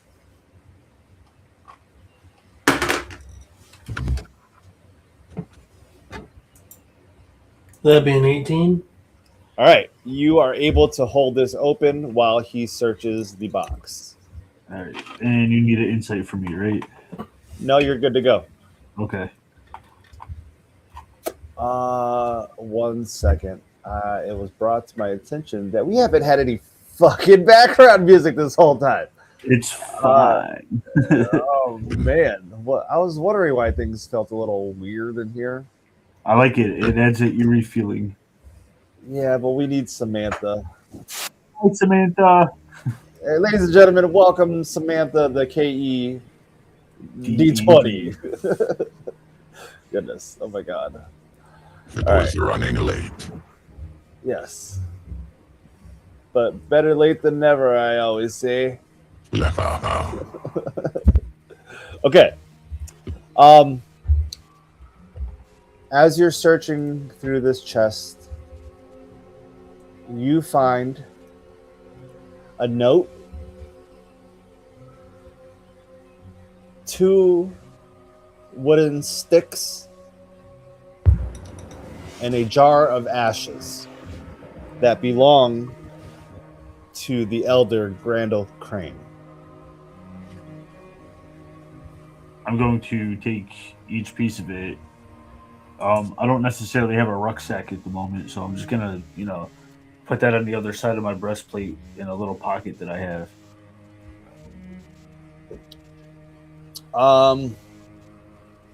This is a decent sized jar, like at least half a foot wide.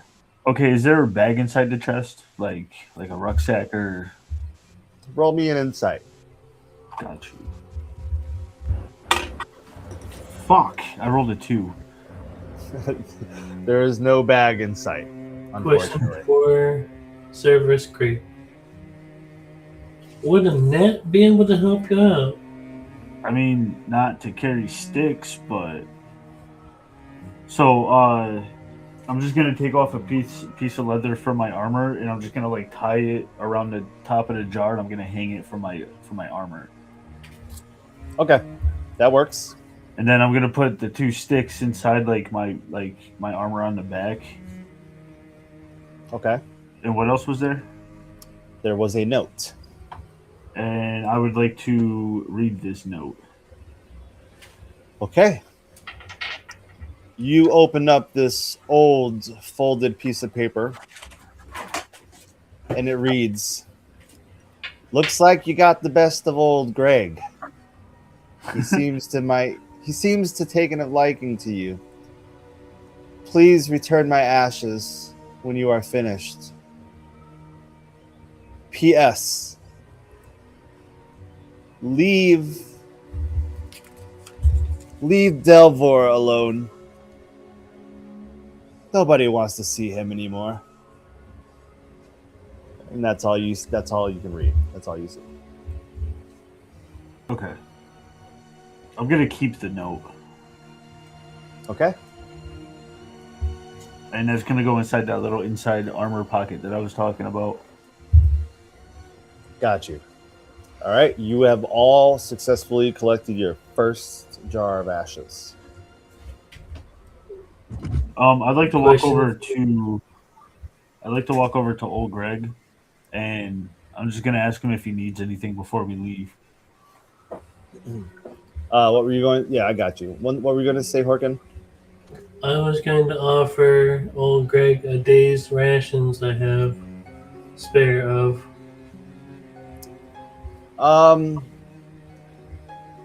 As you guys approach Greg, you notice that he is a spectral dog, so he does not need food or water. Everything else that he eats and everything is just there to make it look like he is a dog. All right. The last thing I'm gonna say to old Greg is, don't worry, I'll return what I have taken. All right. You guys grab the ashes, and you all leave the house of Granville Crane.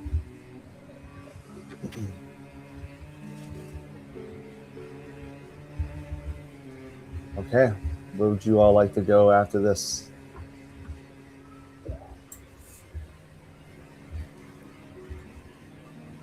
We should probably make our way to Frowling Yarn.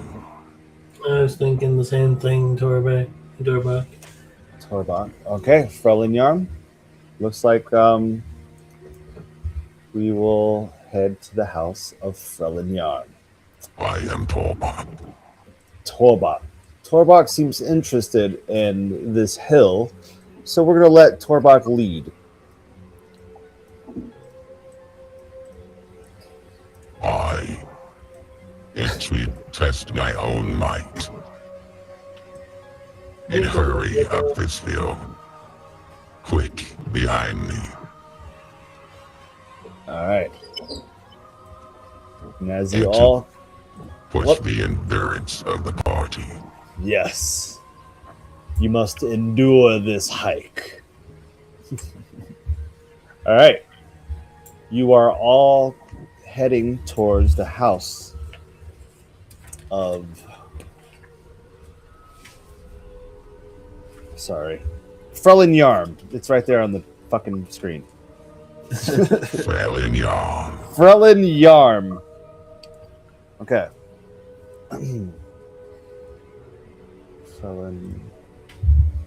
All right. As you all get to the top of the mountain, you notice that everyone is outside. This is the house of Frelinjarm, the living one. You are all met with a warm welcome, which is a completely different tone from what you're used to. You are met by the family members, the Yarn family members, Frida, Frelin, and Farble.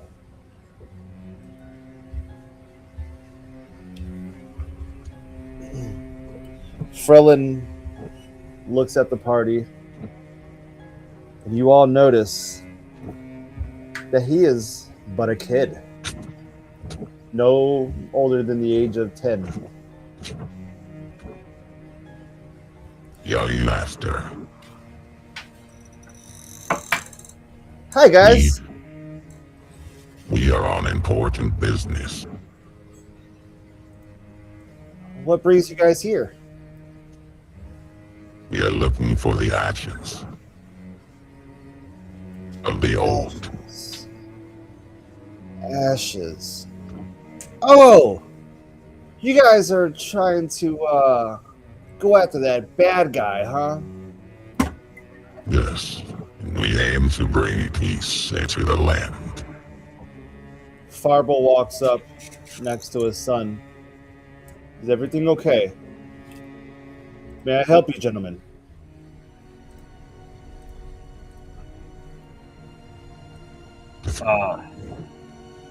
Yeah. We've been sent by some of the elders of the village to collect the ashes of. Can somebody help jog my memory? It's been a long day. Frida, as you're saying that, Frida walks up. You all are here for the ashes of the elder, aren't you? Yes. Boy, Well, unfortunately, what they forgot to mention is that this elder has been alive the whole time. He is not Ash. He is but a little boy. Frelin looks at his mother and says, "Mother, it's okay. I think it's time they know." She says, of course. No. Frelin looks at Torbach. He says, you look kind of funny. I've never seen something like you before. What's your name? I am Torbach. Torbach. That's a cool name. Are you like a lizard? I am not a lizard. I am from the dinosaur descendants. Oh, the ancient ones. Indeed. I've heard a lot about you guys. I've never really seen you in person. It's kind of cool to see one in real life. I'm glad this is cool for you. But for my understanding, I needed you to be Ash to complete our objective here. Well, unfortunately, I don't have any ash for you because I'm still alive, man. What do you guys need anything from me? Maybe? Horkan Go ahead. wants to lean on the fence and say, so where are you guys from? All flirtatious like.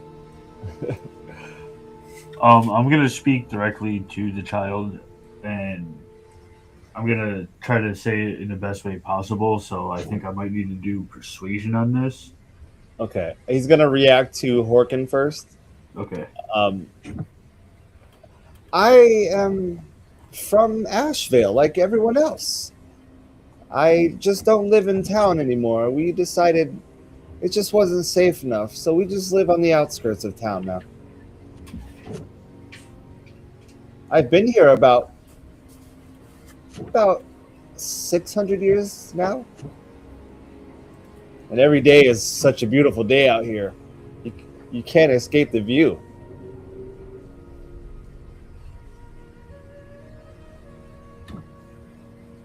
Now I'm gonna take this moment to step forward, and I'm gonna, get down on one knee down to his level, and I'm gonna ask. I would like to ask him, would you be willing to make a sacrifice for everybody else, and we will return what has been taken? Frelin looks at Frida, and then he looks at Farble. We knew this day was going to come soon enough. We just didn't know who would show up at our doorstep or our gate in this instance. How about I join you? And together, I can join you in your quest and take you all to the Shrine of Ash. Maybe that's what you're looking for.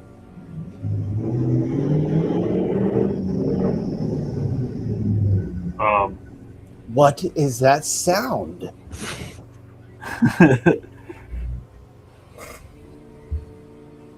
If the old calculations are incorrect, we may have to do what we must. That's okay. We can bring you back, from my understanding. I haven't done any of that weird stuff yet, but I'm told that because I'm an elder, one day I can meet it, but I don't know if I am ready for that just yet. But I can definitely help you guys out on this quest, if you'll allow me.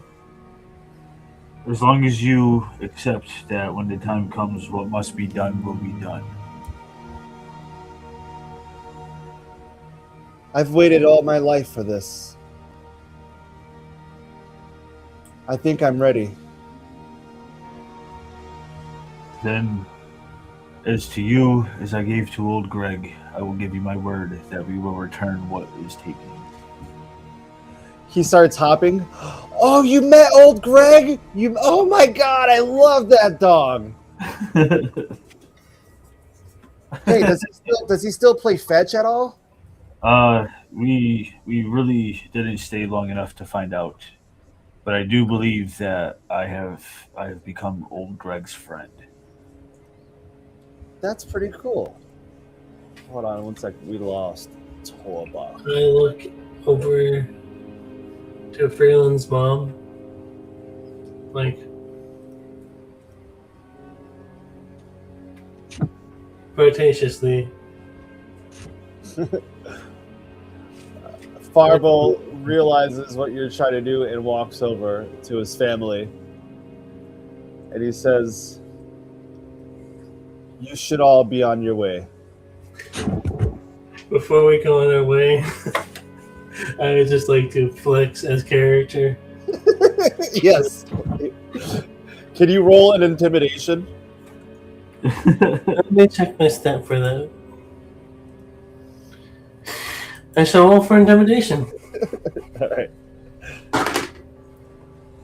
Oh, nat 20. Huzzah! Huzzah! Huzzah! I get a 21 on that. All right. As you flex, Farble jumps back and is taken away for a second. And is like, "Wow, I've not seen a man of your stature before." And Frida is nowhere in this part at all, watching you flex at all. She's so worried about her son leaving, but Farble is the one watching you do this. I'm looking at Fireball. I wink at him like, tomorrow night. He doesn't like the way that you look at him, and he puts his arm on the shoulder of Frelin and says, "Beware of that one. He's a weird one." Orkin, you're making yourself look foolish. Frida and Farble put their arms around their son as if this is the last time they're ever going to see him. They both shed out one tear each. And just as quickly as you all showed up, you all leave. Now Before we you leave, I'd like to ask her a quick question. Because she did offer to come with us. Frida? Frida did not offer. Frelin did. Oh, okay. So you guys, no, did she say she could accompany us? No, Frelin did. The boy. Okay. Frida walks up to the gate and looks at all of you. "You take care of my son now. And please return him whole as he is now." Indeed we shall. You have the word of Sir Ferris. Yes. Thank you. They open the fence or the gate, and Frelin walks out, jaunting out, and just all happy-go-lucky. Farble and Frida walk back towards the door. You are all back on the path to collect ashes. Gonna catch 'em all. All right, let me add homie real quick. All right, you are now all accompanied by the child elder, Frelin Yarm. Where would you all like to go now?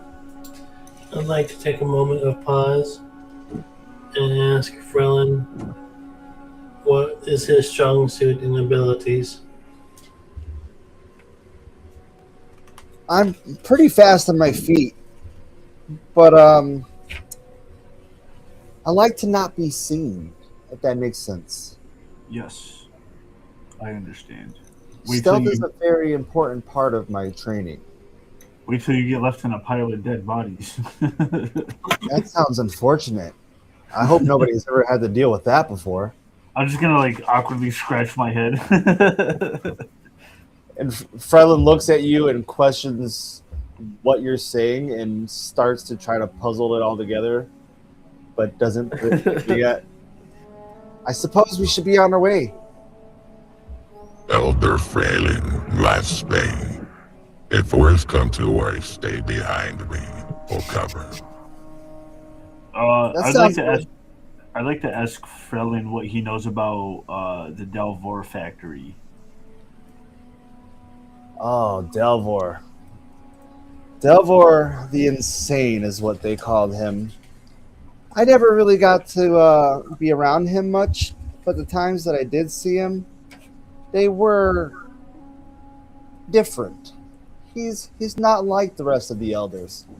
He's a very solo kind of person. He doesn't like really being around anyone. So he prefers those that are lost. I would say so. He seems to be lost himself. Last I ever heard of him, he went mad and took himself to the factory, and no one saw him again. I also have heard stories of this. I think we should go there last. But it is the closest. It would be the closest right now at this point because you guys are at the top of this hill. You have to go back down to pass Crandall or Randall and then up. So if we went down the backside, would that take us to the Temple of Elders? It could. It's up to you, whatever you guys want to do. The last one down is a retired soldier. I sprint. Okay, so to the Temple of Elders? Yes. To the All right. Elders. Temple of Elders. Oh, for some reason. Okay, there you go. All right.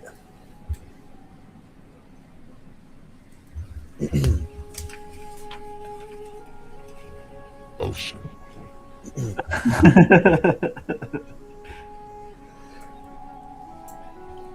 You all reach the temple.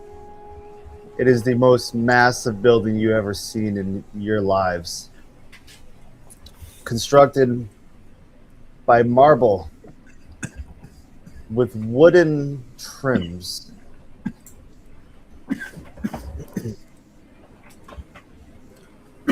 This is where the ashes of Zelphine Wolver, the First Lady, lies. As you enter, you are met by two shield guardians. Hold on, let me place this guy real quick and bring him in here. Frelin. So before we continue, since we are entering a temple, I'm going to once again remove my shoes.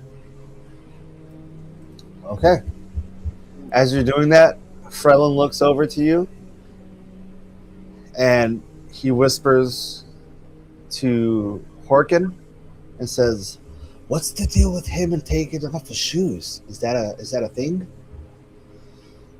Seems to be formalities. I've never seen anybody do that. That's quite odd, but it seems very respectful. I'll have to jot that down in my notes. He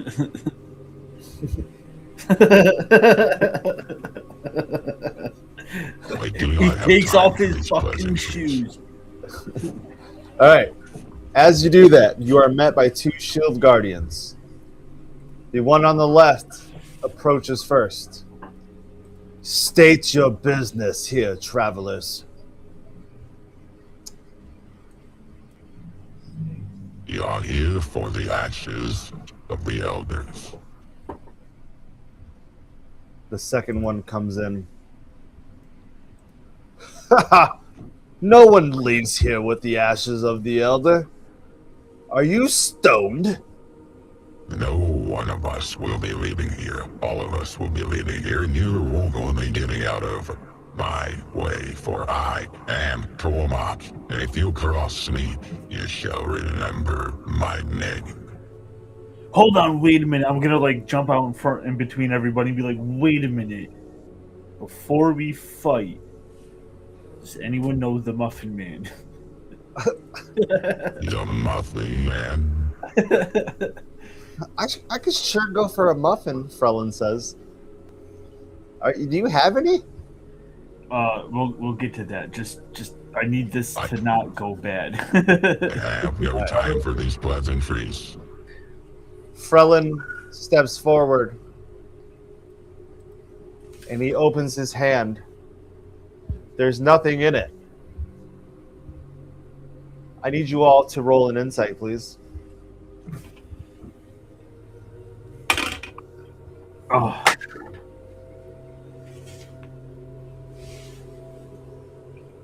I rolled a 9. I got a 14. Okay. I see the 1. All right. Anyone who rolled over a 12 or higher, sees a glow coming from Frelin's hand. Everyone else sees nothing. As you see this glow coming from his hand, both of the shield guardians take one step back and take a knee right in front of Frelin.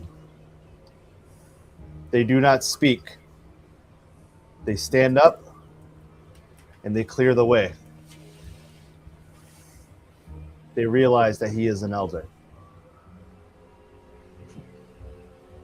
I'm just gonna look at him and be like, "That's fucking cool." I look at Frelin and I look at Frelin. Do you know the Muffin Man or something? Who is this Muffin Man you guys keep talking about? I'll explain it later. Just let's finish what we're doing. The All right. Muffin Man? You guys want to proceed? Yes. All right. As you enter, you notice everything is run by a floating being. This is Zorus the Wise. It's not a hostile being. He evaluates things. He notices you all entering, and he rests on top of the pillar.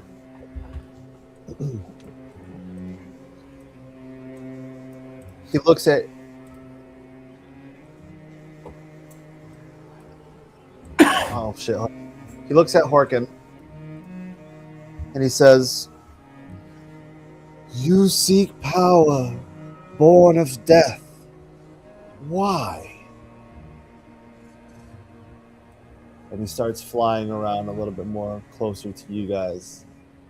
Just bits and pieces of little particles just floating around you all as he scans you.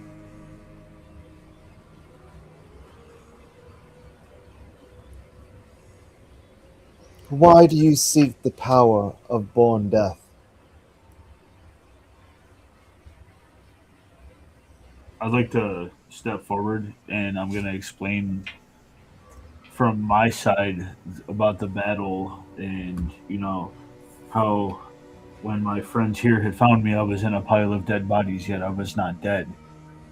And the elders of the village were asking for the ashes of the elders to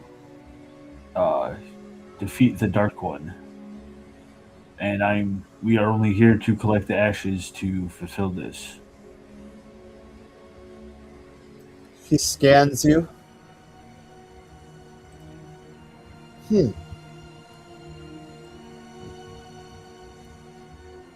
You were just in the war, weren't you? Yes. There's blood on your boots.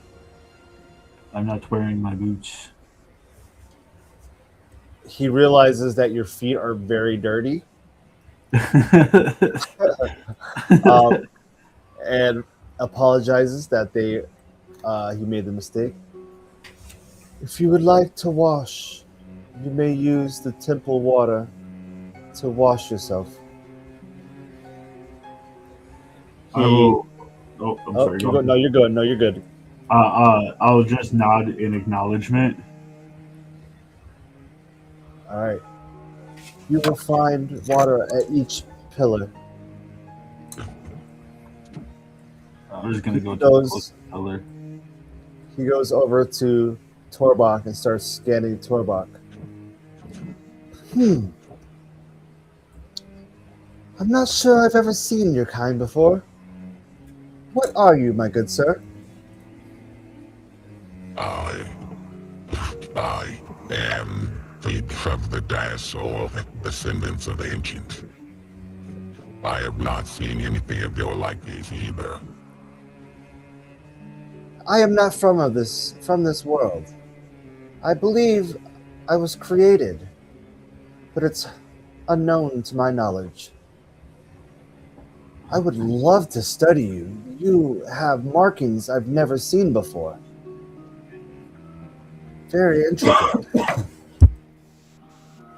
I have no time for such pleasantries for you to sit and study. Why do you seek power born of death? I seek power born of death because I seek power above all, whether it be death, life, or endless nothingness. I will be the one that holds it at the end. Interesting. He floats over to Slag, scans Slag, and says the same thing. I've never come across your being either. What are you? He says, I am a minotaur. I am half man and half beast. Cow. Half cow, yes. I see that you have new spots coming in. He looks at his back and realizes that when he knelt down earlier for the dog, that his leg was knelt in pee. And he realizes that he is covered in urine from the knee down. If you would like to wash yourself and cleanse yourself of these materials, you may wash at either post. There's water there for the taking. I'm gonna finish up with my quick wash down, and I'm gonna return back to the group. Got you. Slag is gonna go wash. He flies over to Horkin. Ah, you. I've seen your likes around here. What brings you into these neck of the woods? I'm on a quest on behalf of the village. As you're saying that, he notices a weird connection with you. He doesn't know what it is, but he feels like he's seen you before. As he floats away, he starts floating around Frelin. He does one loop around him, stops, and disappears. Frelin is confused because he's never been to the temple before, and he never got to Zelfine because it was way before his time. Excuse me. Way before his time. Next thing you know, the being breaks right out of every part of his body as if it was connected to him. He scans him once more and says, "You don't belong here yet.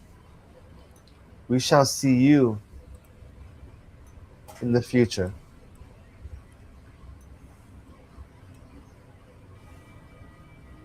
And as he says that, you all realize that it knows that Frelin is an elder.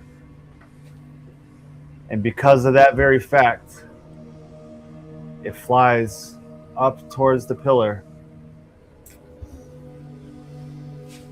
And it carries down the ashes of Zelfine Wolver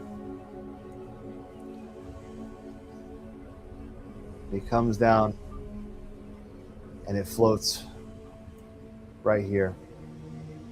And he disappears. And what's left behind is a jar of ashes labeled Zelvine Wolver, the First Lady. You all passed the test. The ashes were given to you, and without a ceremony, either Torbach or Frelin. Let's have you two roll to see who grabs it. Can you roll a d20? D20.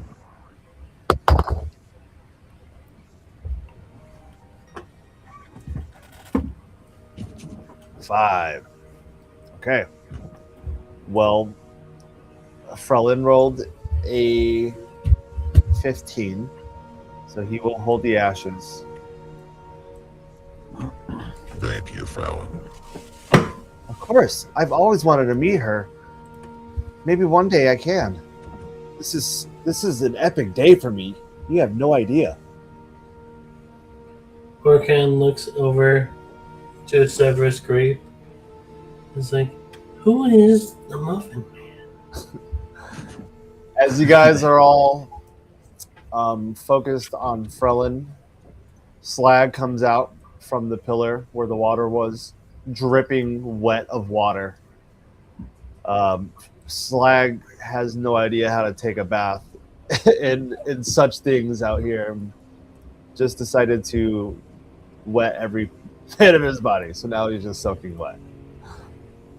That now that I'm clean, you guys could actually see my war paint, and you've never seen someone with my type of war paint before.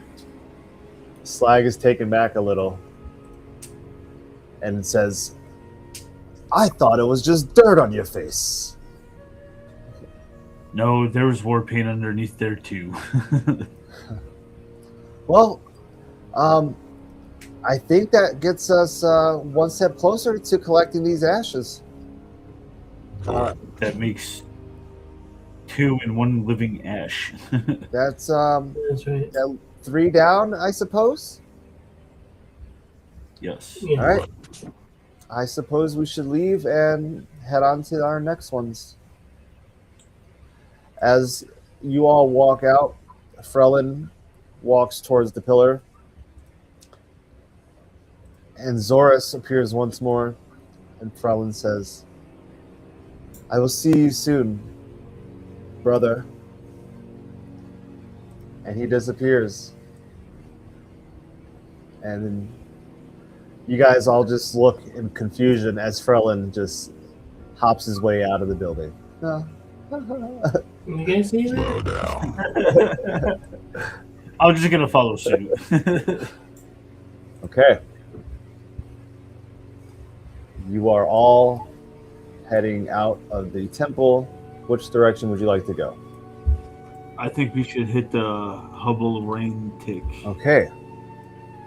You are all heading. Why is it not? Is everybody in agreement? I agree. Okay, so everyone is on their way to the Muffin Man's house. No, I'm kidding. You are all headed to the home of Hubal Rantic.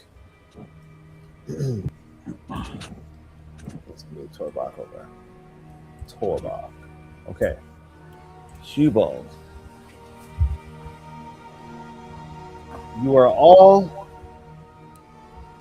met with a huge house. This is the house of Torbal. Does anyone know what happens? No. Sorry. This is the house of Hubal Rantic, the eldest of the elders. It's a pristine house of white stone. It's too clean. But at the door stands a young lady. Unflinching, she looks at the group and says, if you're here for him, you better have a reason. as I'm taking off my shoes, I'm gonna be like, well, I can assure you, ma'am, that I would not be here without good reason. And I'll just like quickly take my shoes off.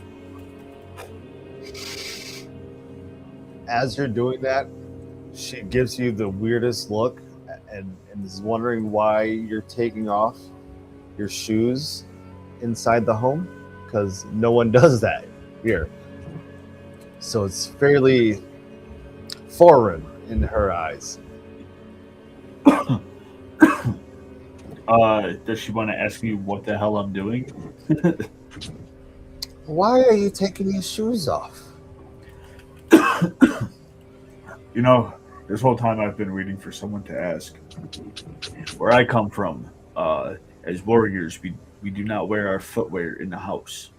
It is a sign of trust to be barefoot in someone else's home. I've never heard that before, but I sure appreciate that. I shall write that down in my notes. And she welcomes you all in and invites you in to come sit. So you can all come in and sit down. Yes, I wherever you shall like. do that.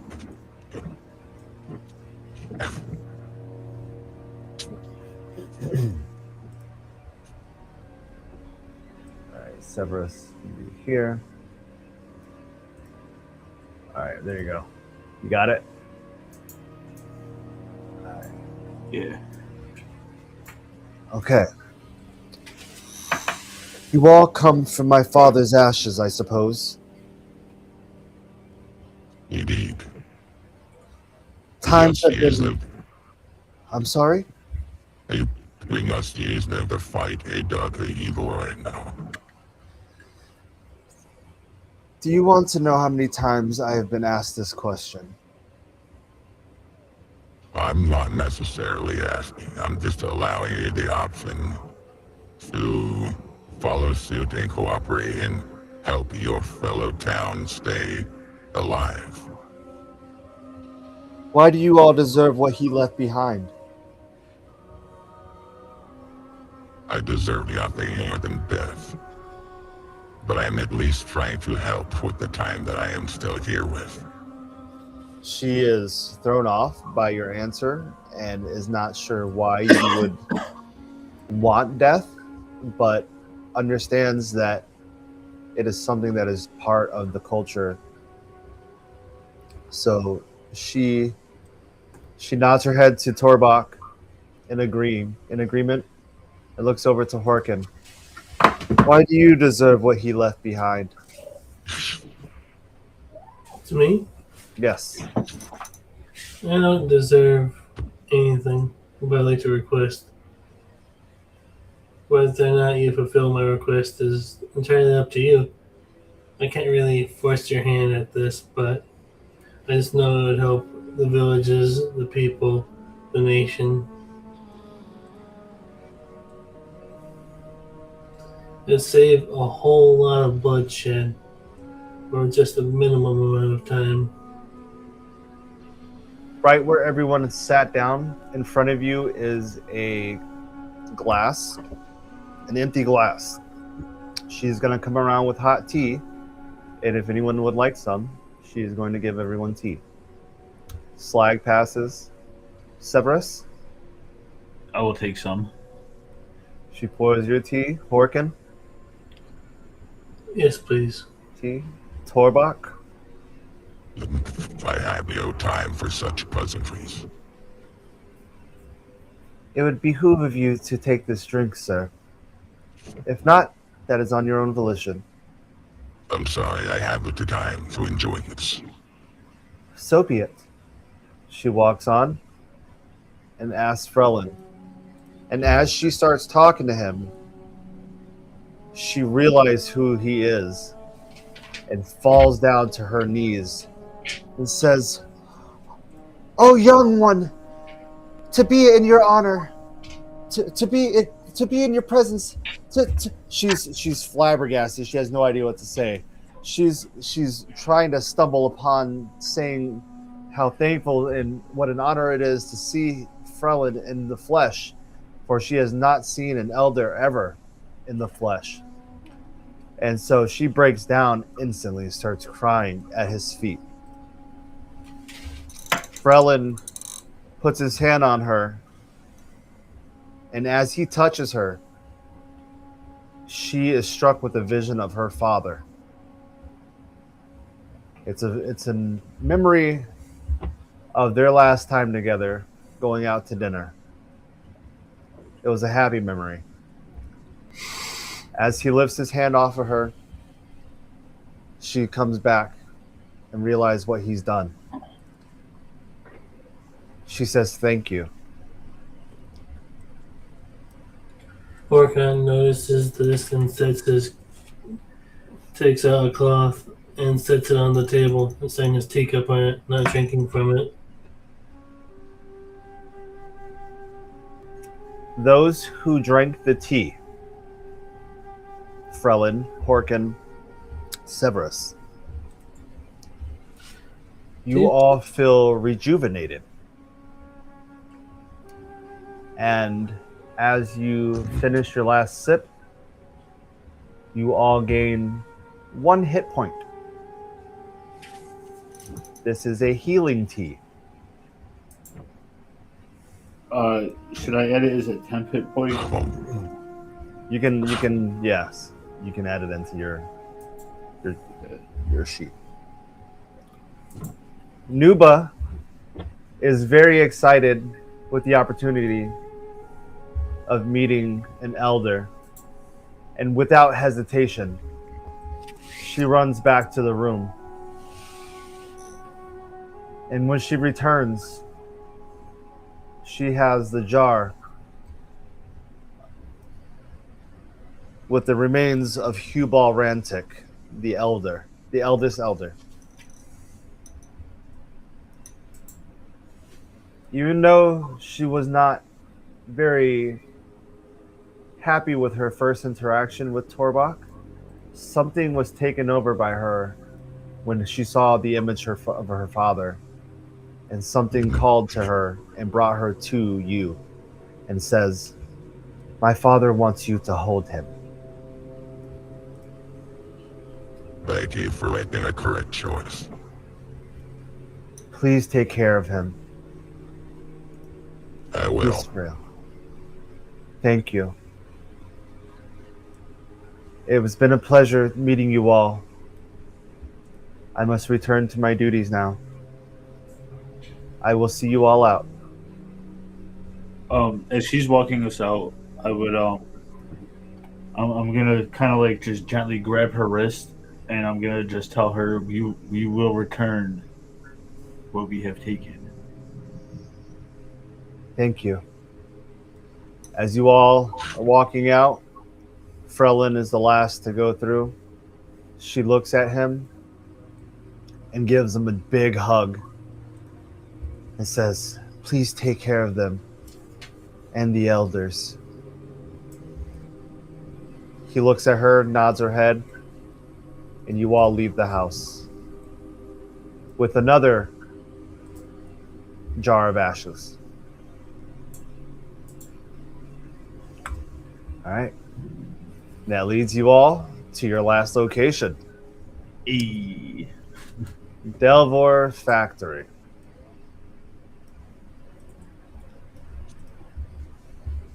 As you all reach this location,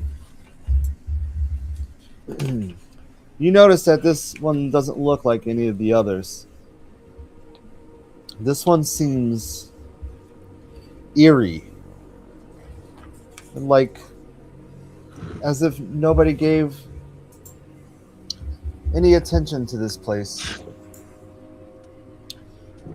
It's been run down and falling apart. You see that it's covered in rust, and the echoes of metal creaking fill the air. You all enter the factory.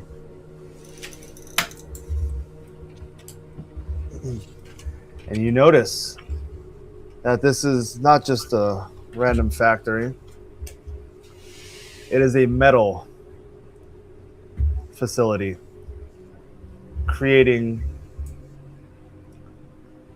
automobiles, weaponry, and anything to supply the town of its needs.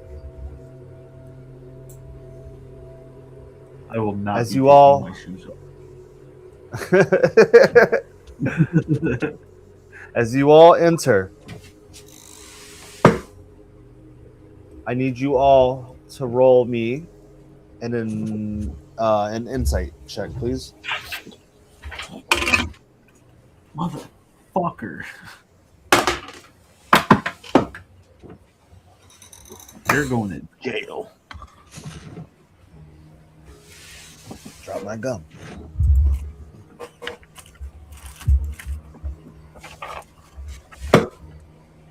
Okay.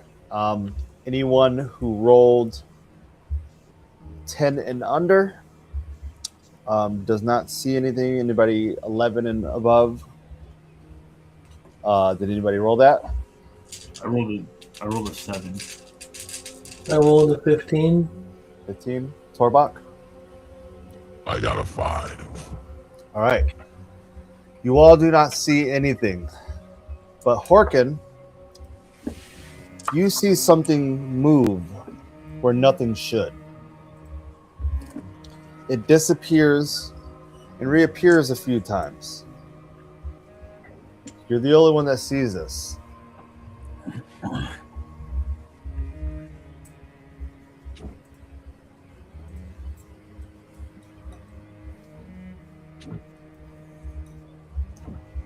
As this is happening,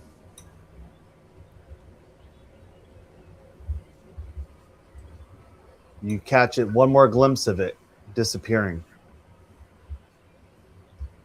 And all of a sudden, from the bottom of the floor, it rises up in front of you. This is Delvor's Spectre. I need you all to roll initiative. Shit.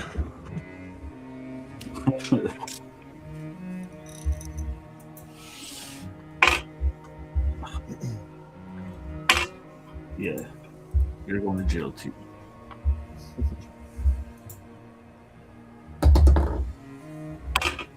Okay. All right. Horkin? 15. Horkin rolled a 15. Severus? I rolled a total of 19. 19. Slag rolled a beautiful nat 1. Torbach? 11. Torbach rolls an 11. All right. And the Spectre, that's what the Spectre rolls. Spectre rolls an 8. Okay. And we are going to start at the top of initiative. Uh-oh. Whoops, I opened the wrong freaking thing. Okay. Top of initiative with Severus Grape. All right. I'm going to simply just ask him, do we have a choice in whether we fight? It looks at you and hisses. Well, I guess that means yes. I'm gonna just reach into my breastplate and pull out my brass knuckles because I'm not sure as to yet if I could stab this thing, and I'm going to hold my attack and my movement. Or I'll use my action. I'll use my action to arm myself with my brass knuckles. Okay. Is that your turn? Yeah. All right. And that brings us to Frelin with Horkin on deck. Frelin has never been in battle before, and he's never seen a specter, so he's kind of intimidated. So he is going to run behind the closest person, which is Torbok, and he's going to hide behind Torbok, and that'll be Frelin's turn. Next up, Horkin with Torbok on deck. Vulcan looks up to this, looks over to the specter, and he approaches it.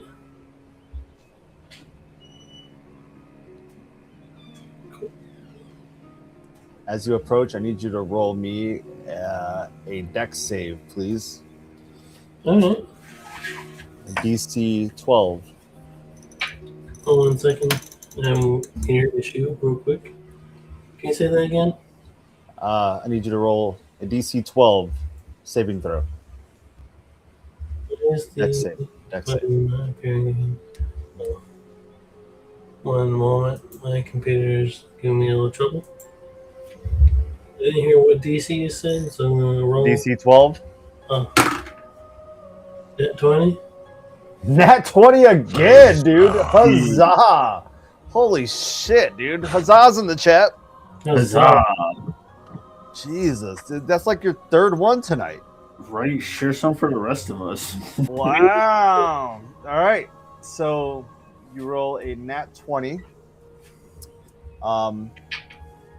You miss. You are missed by the spectral pulse that it pushes out, and now you can continue your move.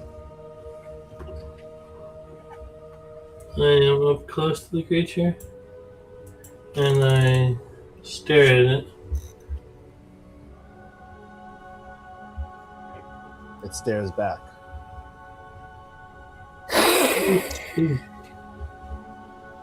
It hisses. It hisses.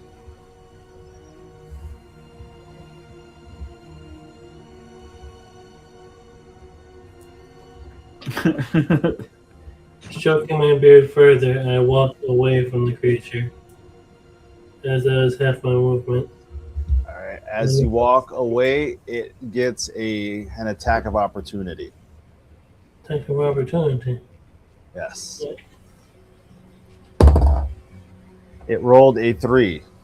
It does not do shit to you. The ram It, will fire it tries to punch you, but its fist goes right through your body.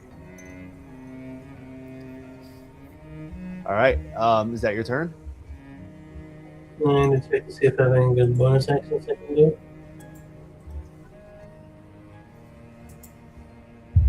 Yeah, actions. No, I'll just stand on the steps. A little bit further away from it.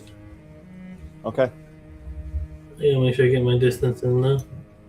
God dang, I'm lagging. That's your turn. Yes, as soon as I move just a wee bit further, just there. In my full distance. All right.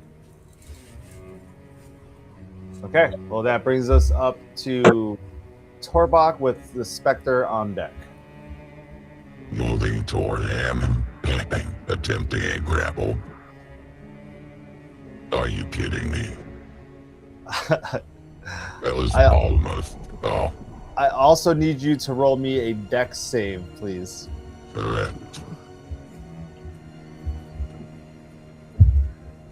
DC 12. Yo, You rolled an 11. Does he have any bonus in his dex? yo. I have a -1 to my dex. Oh, that sucks. All right.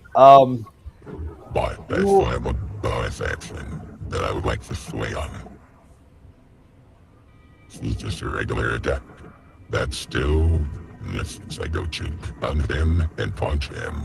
That does not work. All right. And you are hit with a spectral pulse. Why can't I say that word? Spectral pulse. Spectral pulse. It hits you. It pushes you back 5 feet, and you take 1 damage.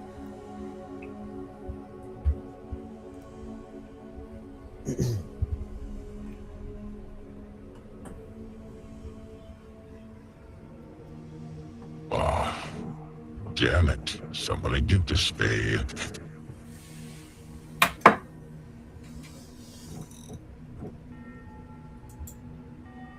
And the Vido. Okay. Spectre is next with Slag on deck. The Spectre notices Horkin going up further and is trying to stop him. So it's going to move over, fly over towards Horkin, and it's going to try to hit you with a spectral slash. Excuse me.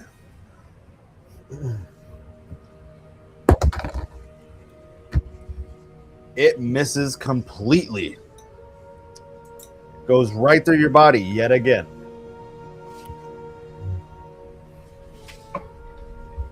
It disengages and moves back down the stairs, which brings us next That's to. it. Give me the glare. Like a wicked side eye. Oh, okay. Next is Slag with Severus on deck.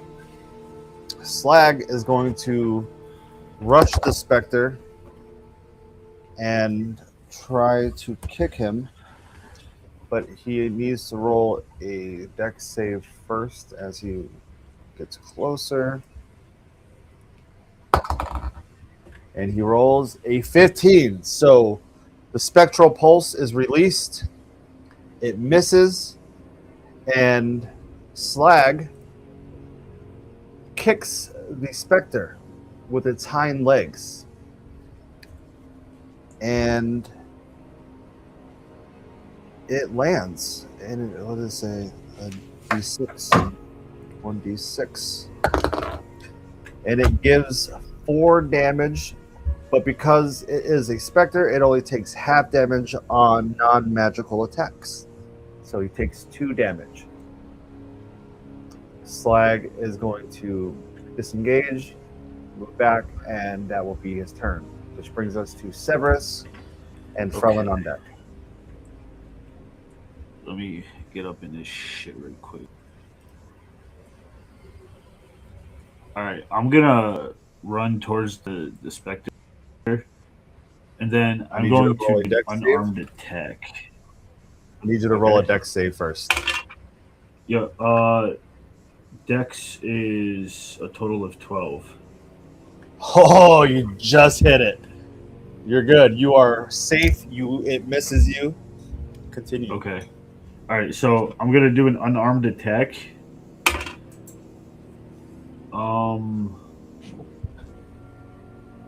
Unarmed strike. So it's +4. So I roll a 10. Does the 10 hit the AC? It does not. Okay. Then as a bonus action, I will disengage. Okay. Which brings us to our next fighter, Frelin. Frelin is still kind of scared and is going to stay back behind you all. He is going to move a little bit further down away. That brings us to Horkin with Torbach on deck. Horkin looks down at the Spectre, saying that it was not content with me running away from it. So Horkin takes his running distance and does action dash for about 60 feet away. Wait, no. Question for the DM. Yes. Was that bestowed of a magical attack earlier? Say again? Didn't you bestow me with a magical attack earlier? I gave you with the armor on. You get a plus. You get a ancestral favor. So is when you fail an attack roll, an ability check, or saving throw, you may re-roll it, but you have to take the new roll. Hmm.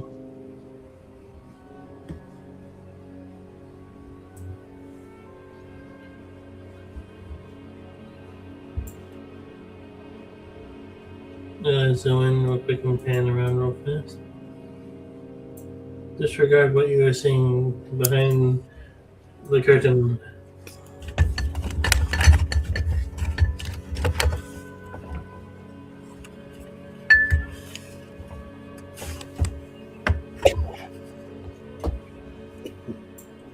Damn.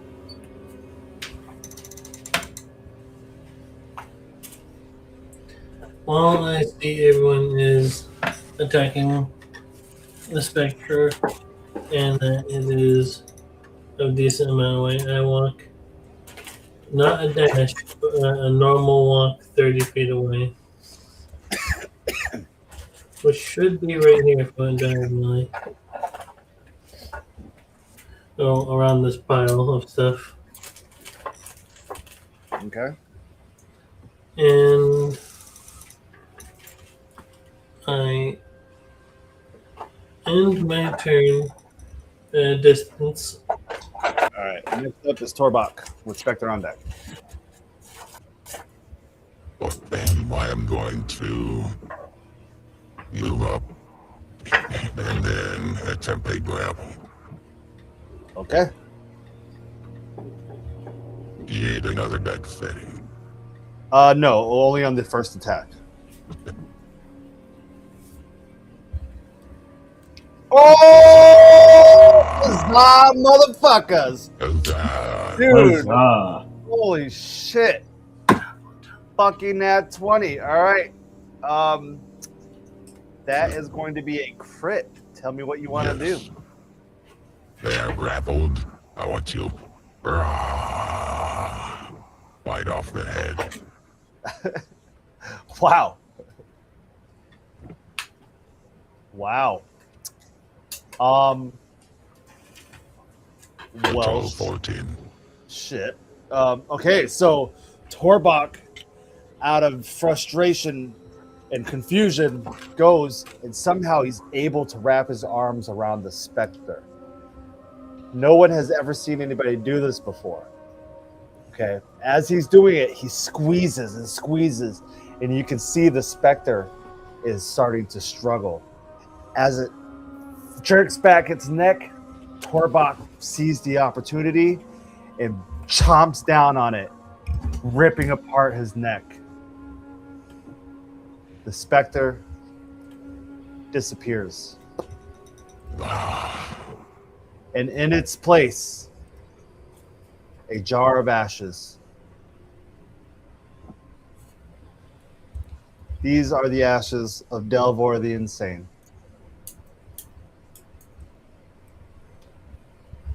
Who hasn't picked up a thing yet? Orkin? Yes, Forkin has not.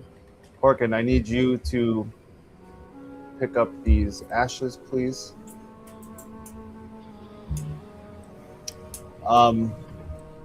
You are all confused as to what just happened, but you see that the end result worked in your favor. And now you all have witnessed that Torbach has the ability to grapple ghosts. She suplexed it. Ladies and gentlemen, That that was is amazing. the combat section. You are all out of combat now. And you have your final urn. Would you guys like to move on? I would like to ask Freeland, was that the Muffin Man?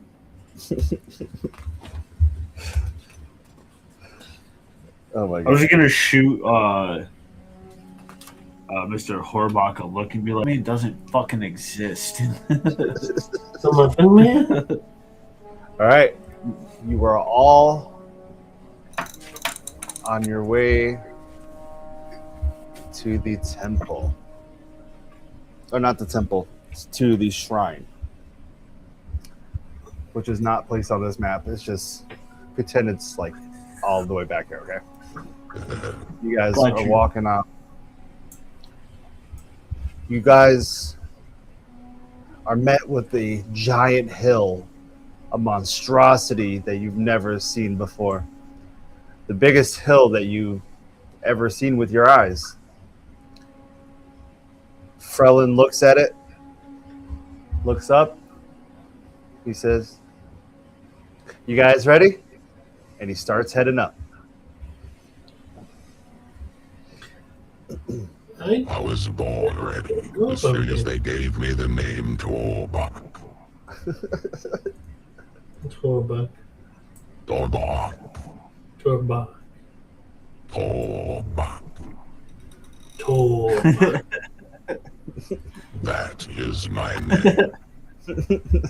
It's just saying, forget how you say it. All right, 1 second. Let me get rid of this.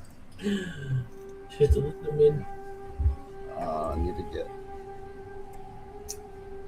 Do with him. What's his name? Torbach. Torbach.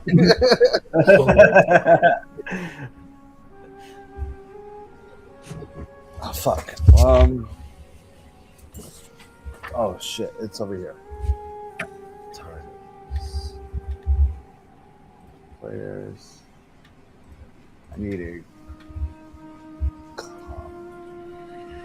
Come on. Thank you for stopping in and watching Chaotic Evil tonight.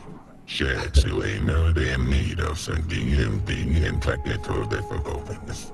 All right, we're good to go now. Thank you for that, Torbach. D&D Beyond. Okay. After gathering the ashes, you find yourselves at the edge of Ashvale, where the land dips and the trees refuse to grow.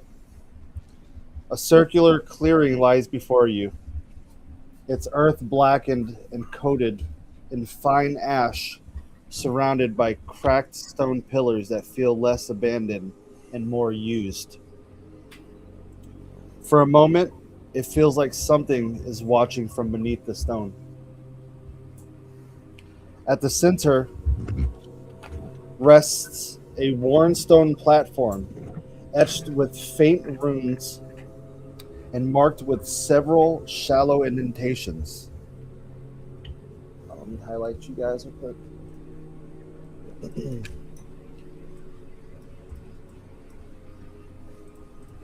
All right. As you approach, the ashes in your possession feel heavier, almost drawn to the shrine itself. You notice that someone is already here. Just in the distance, you see him. It's Targus.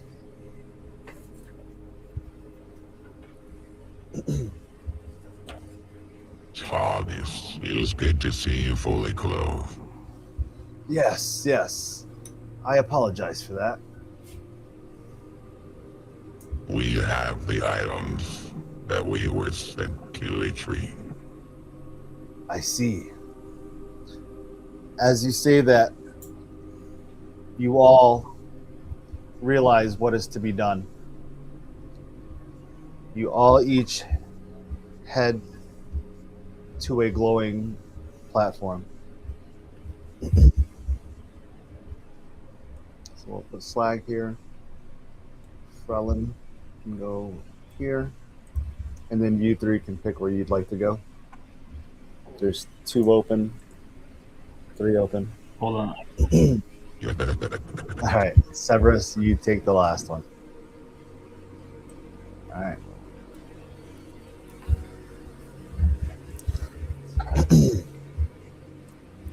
As the ritual begins, you all start to feel a rumbling in the ground.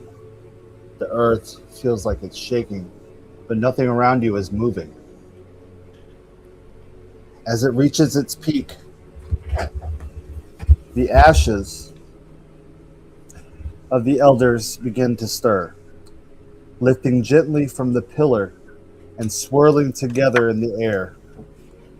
What starts as drifting particles quickly tightens into form, stretching, folding, and shaping itself into a massive bat made entirely of glowing ash and ember light.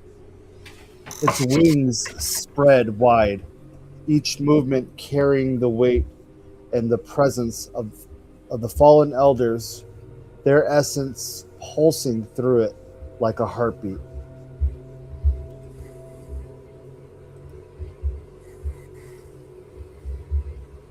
Well, I gotta get you guys back 1 second.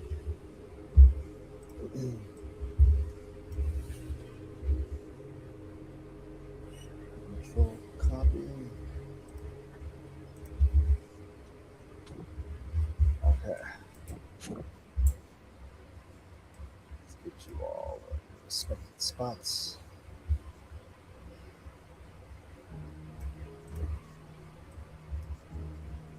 My bad, people got moved because the shape of this was different. No, it's okay. Okay. It is fine. The air grows heavy as the creature circles once above the party, then descends. At that moment, Frelin and Targus begin to rise, lifted by an unseen force. Their bodies drift toward the heart of the pillar, suspended with the storm of ash. Suspended within the form of ash. Storm. God damn it. I'm sorry. It's okay. Suspended within the storm of ash. Their eyes glow faintly, not as mortals, but as vessels.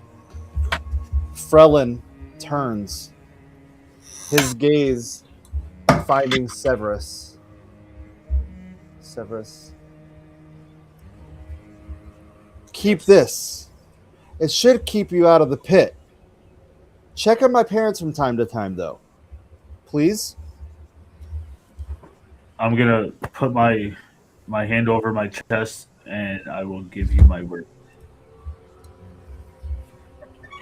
As you do that, you reach out. He places his cloak in Severus's hands. As the fabric settles in between your fingers, Severus feels it.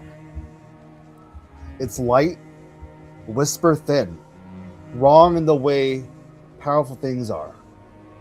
You just received a cloak of invisibility. Targus looks upon the party, voice steady. You are ready now. May Ashvale be rid of this darkness. Above them, the ash bat gives a silent, echoing cry. And for a heartbeat, everything goes silent.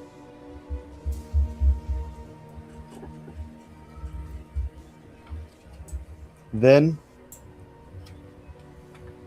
the form shatters into streaks of ember and ash, splitting apart mid-air and surging toward each member of the party. As the fragments make contact, they are absorbed into their bodies, burning, but not painfully. A warmth settles deep within them, ancient and alive. The chamber falls still. The lights fade. The ritual is complete. You all feel this overwhelming sensation of euphoria and strength as it rushes through your bodies. It brings you all down to one knee. And then, simultaneously, you all pass out. Your bodies can't hold it. Not all at once. And that is where we're going to end our session. Hey. Hell yeah. Toba gets me powerful.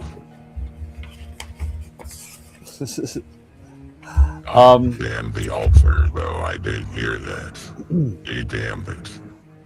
For each member of the party, you all gain an action. It's Ashburn Surge. You get 1 per long rest. You will channel the power of the Ashvale elders within you, igniting your attacks with ancient ash fire. How do we add that? You can, I think you can add it as a custom thing or whatever to your thing. I don't know how to do that. Yeah, so I figure it out. We'll do it off stream. I got you. Okay, yeah. I will explain it to you guys more in detail, but that is what every one of the party members receives tonight. So my cloak of invisibility, the only thing that I could find in the fucking inventory editing was it's a wondrous item. Yes, because it is given to you by an elder or somebody that's been using it or knows how to use it. It's already attuned, so you have to make sure that it gets attuned when you have it on to receive the actual powers. We'll talk about it behind the scenes. Don't worry, I got you. Okay. But yes, yes, that is the stream. Thank you all. I appreciate everybody sticking around. It was a long one. I didn't think it was gonna be that long, but you guys. That was good. I guys, got too long to go. yes, it was interesting. You guys did things that I was not planning as usual, but I love it. That's D&D right there, man. D&D here, K-E. Yeah. So K-E-D&D. Hey, All right, everybody. What do we do? Yeah, actually, we have our our outro, and I will get ready for our raid for the evening. We'll see you guys after these messages. Hell yeah.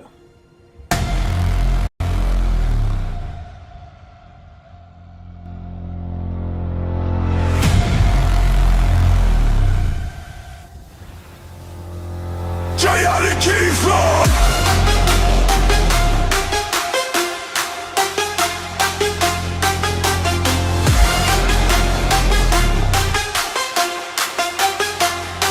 Kaotic Evil!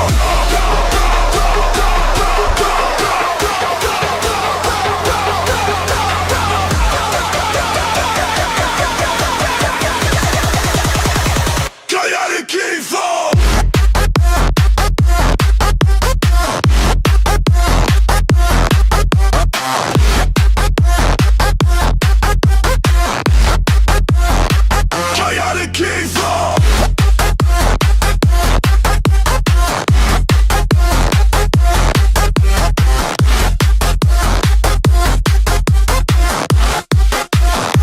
Kaotic Evil!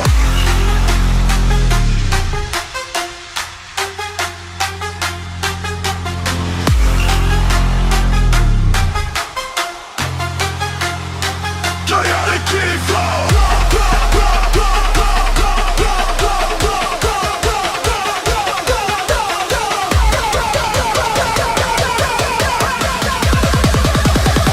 Kaotic Evil!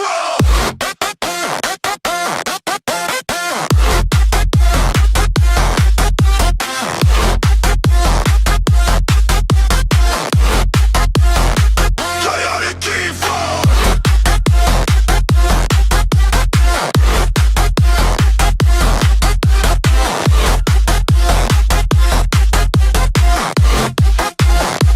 Kaotic Evil!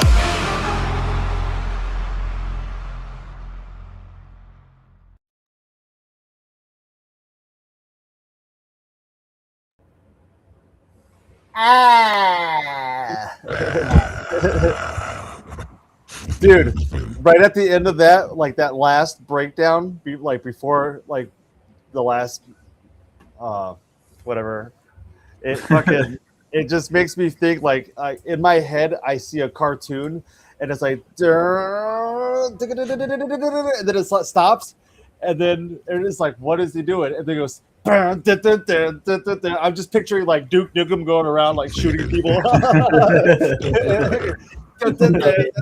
Yeah, I don't know.